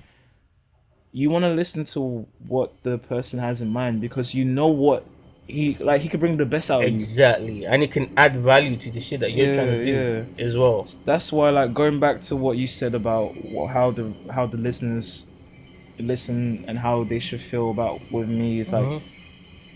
you just want to demand them, innit? We You want them. can, You want them to feel like they the one demand them when they're listening to you. Like, yeah. yeah. Now And that it's and like I want you to feel my shit to the point where it's like I'm not just making songs just for you to like get gas to. Like, I might be talking about some conscious shit or some shit that you've experienced and been through where, wow, it actually resonates with you to the fact that, oh, it's like Father Time. I I might make my own version of that Yeah, somewhere down the line. I'm not trying to copy I that, get what you're but saying, but you could be inspired by it. That's fine. yeah, be inspired by it. But it's like I want my music to impact people in a way where raw They shit, feel it. you feel it. Mm-hmm. Not like, oh yeah, yeah, it's a hard tune, but no, you feel it. Yeah, one hundred That's why percent. like I don't wanna be those musicians who just drop and drop and drop. Mm, Not because of time. Music is timeless. that's true. You That's have true. to, as an artist, you should know when it's the right time for you to drop something, when you know you put your heart and your soul and your effort into it. You should know when it's the right time to properly like, Now I feel why you don't use TikTok, and I think you should stick with yeah, your ideology. Just because the reason why I say that is because the low key way. yeah, because like your tribe will flock to you. Yeah, yeah. They will flock to you. Like Apex, for example, like he don't be doing the most on social media like that. He But just like his couple shows are selling now, and exactly. he's Do you know what I'm saying? Niggas is going like he was people in literally real just life are he there. literally just did a show with Freddie Gibbs and actually Yeah, I not know, too I long ago, know, and I it's like know. I, people are I went to sleeping on his I him. went to his show in Scalar that he did I think last November or early this year, whenever that was. That it was incredible, incredible. Like what 1,000 people in there, Mm, packed out mm. like crazy. Sunny Days is my favorite from him, bro. I love Sunny Days. Like, and I that's why like Shout out to Apex, man. shouts to the Apex, shout out Delfino. Like, I just love the fact that underground music is the better music, Yeah, and like, but don't you think that the mainstream needs to shine some light on it a little bit though? At least a little bit. Like, cause like for example, what you're saying, yeah, cool. Apex, he don't be doing the most on social media, but niggas turn up to his show because they feel the music. mm. Someone like Digga D, for example, and I know I keep mentioning his name like it's because I think his music is trash, right? Do the most on the internet, viral, bare viral moments, fam. If you go to a Digga D show, it's not It's not as people aren't packed. yeah Yeah, people aren't it's not doing 1,000. Let me it's just put it like it's that. it's the it's the it's the Coil Ray thing. So remember when you know she's always been doing viral stuff, and people are beginning to notice her for her antics, but not the Yeah, music. music. Yep. So for me, it's like if people know you for your personality and not your music, you lost. Yeah. And I'll never forget there was a video of her performing, and they just showed a video of the crowd just like Dead. No one even responding. it's Yep. like it's like that I know SpongeBob. that video. It's like that SpongeBob video. Oh brother, this guy stinks. It's You like got sacked. yeah, it's like that. It's like oh bro, and that's why like I'll never forget me and my friends man, them whatever the pronouns. Me and my friends are Oh my god, is there pronouns of friendship now? That's no, cause like it's like sometimes when you're around your friends, you sometimes hey yo mandem, hey yo you lot, oh hey yo okay, I see boys, it. Okay. hey yo guys. It's So like that's the different pronouns. what more do you want? Just friends. So um Shout out to the man then. shout out to the mandem. So like me and the mandem, I think we was what film? It was Doctor Strange. Yeah. So after the Doctor Strange film, we was in Leicester Square. This brother, he was like like do you know those people who kind of like do like a crowd participation type thing. Yeah. In Central and that. Yeah, Yeah, yeah. so he was telling, Like busking walk, oh but yeah, busking, yeah, I yeah. can't find a proper word for it. So like he was telling people, oh, I bet you £5, and he was American, I could jump over that guy, but can you do it? And he was pressuring this girl to jump over a tall guy, and I'm like, brother, what are you doing? And then honestly, it didn't work because the feds Obviously. came down to like shut it down. And then At that point, it sounds like he's kind of like threatening her. yeah, hey, the way it looked, I was like, brother, Whoa.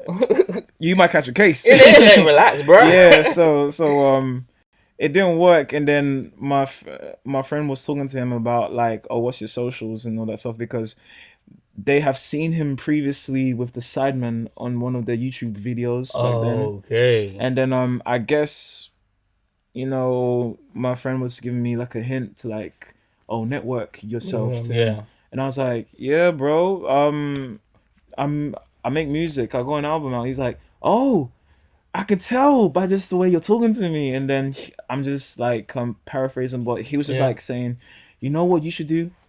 You should go on TikTok. And I said, okay, why? Because it don't matter if you got 200 views, 5,000 views, people will scroll. Me, at 2 in the morning, I scroll through TikTok just to find the thing that's popping. And I'm like, you lost me at that. Yeah. Because, bro, if you're going to scroll 2 in the through. morning. Like, Nah, God brother. damn. Your priorities is all fucked up, bro. Like, I'm sorry to have to tell you. So like imagine this How old is is this guy? Or how old did he look? oh, he looked like towards our age, like he looked old enough. So Oh my like God, so like damn. imagine, so this was my face when he said that, like 2 in the morning. I would have done the same because I'm like, nigga, what? Yeah, it's just like it's I just told him I'm either asleep, and if Yeah. I'm not, I'm watching a movie, smoking a spliff. yeah, That's so it. Like, it's literally what just like the fuck is this nigga talking about? when we left, one of my friends, shout out to Josh, he's like, don't listen to Don't- that guy. yeah, Yeah, don't do and I'm that. like, bro, I do you- know. what? I know, bro. Trust Yeah. me. So there's certain people that you just know that okay, cool. I'm not gonna take your opinion into That's it. account. That's why, like, that's what, moving on. That's why, like, God damn. when people like say TikTok, I take the piss by saying TikTok, because shout out Jimmy Butler. He said that in one of his basketball games, where it's like, I've been on TikTok, man. It's just, bro, it's funny for like the first 20 minutes, but After a while, it gets mind numbing. That's the problem. But I will say one thing though, from a business perspective, I It's understand. Yeah, exactly. I understand smart. why labels are telling these musicians go get your shit on TikTok, get your shit on TikTok. But that being said, I don't think TikTok is for every Everyone, musician. yeah, it's I not. don't think it's for every musician. Imagine you seen you just Benny gotta know the what's for Butcher. you. Imagine seeing Benny the Butcher. Oh, I'm on TikTok. I'll be nah, like, to be honest with you, I might stop listening to his music if he ever tries to do that. swipe up, West Side Gun. Hey yo, bro, Boom, boom, bam, bam. boom, boom, boom, boom, boom. Scroll Like, through. That's nah. There's just certain niggas that's just not TikTok friendly. You know what I'm saying? And they're just more real life friendly. And that still exists. Just because TikTok exists doesn't mean niggas aren't really winning in real life that aren't on TikTok, you know? I feel like people feel like, oh, if you're not popping on TikTok, that means people aren't coming to your shows. Yeah. Fam, that's a myth, bro. Yeah. I know niggas are selling out fucking O2s and shit. They're not making TikTok videos, bro. Yeah. They're not. Yeah. Not at all. I think my favorite thing, the funny thing I like about TikTok is when I don't know like if you know it, but like it's the ones where someone does a video, Yeah. and then it's that this might sound racist, but it's that white girl voice. Look at the thing I done up here. Oh, I haven't seen that. It's like someone's showing like a bottle, Yeah. or like, just like a song, like, and then the preview. Oh, Look at the song that I just done. It is coming very soon. I Do know, you I know like that exactly song? what you're talking about. Yeah, I hate those type of videos. So I just scroll past them. yeah, so 'Cause like that voice is annoying to me. when the album came out, I done it with a Australian voice, like the album's out. And it's Baby Yoda just like waddling to voices, and it's so funny because like comedy with promo works. It does. It works, does. man. It does. It works. It works. It does. It works. Man. You have to like, and you kind of have to like be a funny person to be able to pull it off there. That's why Tyler is he's ahead of his time. 1000%. Niggas are gonna look back on what Tyler's done and just be like, oh, They're gonna try and shit. emulate that shit. Oh no, they're not gonna be able to though. That's the only thing. Because I feel like as creative as Tyler is, he keeps all his ideas very personal. Like as in every idea he ever comes up with, somehow I can see that. I know that's personal to him. It's Yeah. not just like some generic shit It's not that he generic. just wanted to It's do. You know yeah. what I'm saying? Like with everything, with all, even his songs, his albums, the concepts, Yeah. music. Like I've said, I've done enough dick riding with Tyler, so I'm not gonna I'm not gonna carry on. But he's legit one of my top 5 artists, Yeah. in my Definitely. opinion, one Definitely. thousand percent.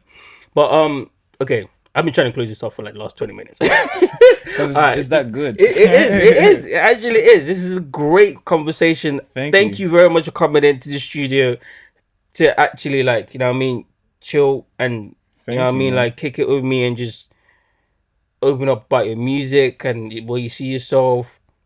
Would you ever consider, like, real quick, would you ever consider like starting a label? Because I wanted to ask you that.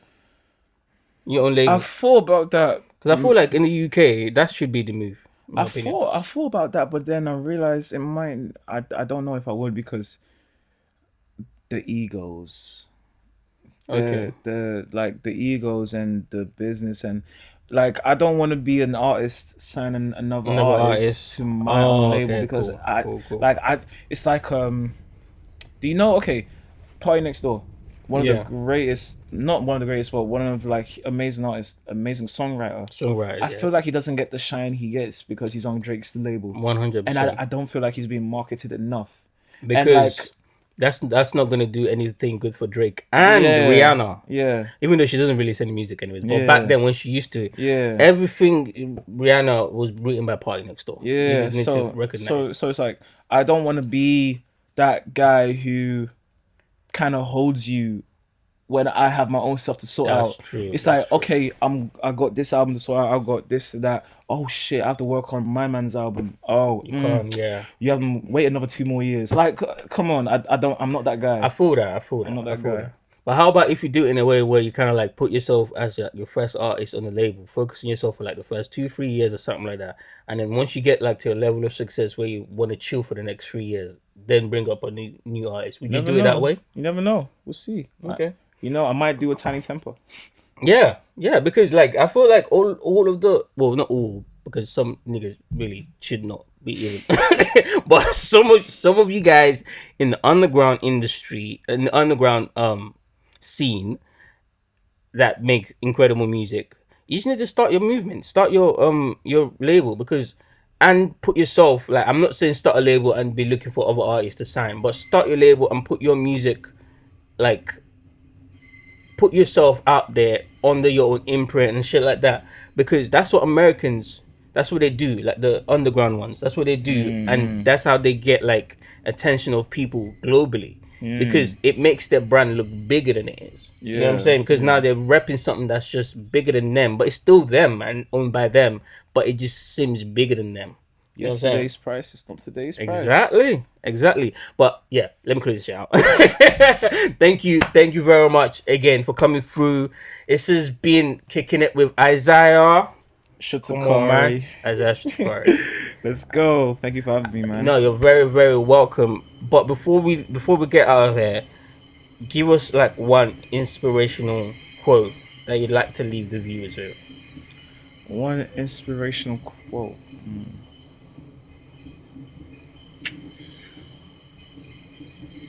That's a good one. Don't hurt till you try. That's I'm a clap for that. Yeah, don't hurt till you try. Yeah. No, Literally. that's real. Yeah. That's real. Thank you very much, guys. You heard it here first. I've been kicking it with my guy Isaiah. I'm just gonna call you Isaiah. My guy Isaiah, aka the low key introvert. Go listen to the album Downhill from Here. It's phenomenal. I Thank can you. guarantee you would love it. Thank you. 1000%. Thank you. Unless if you just got trash music sense. But that's on you, not, not anyone else. And Lord Poddington hereby approves such messages. Bye bye.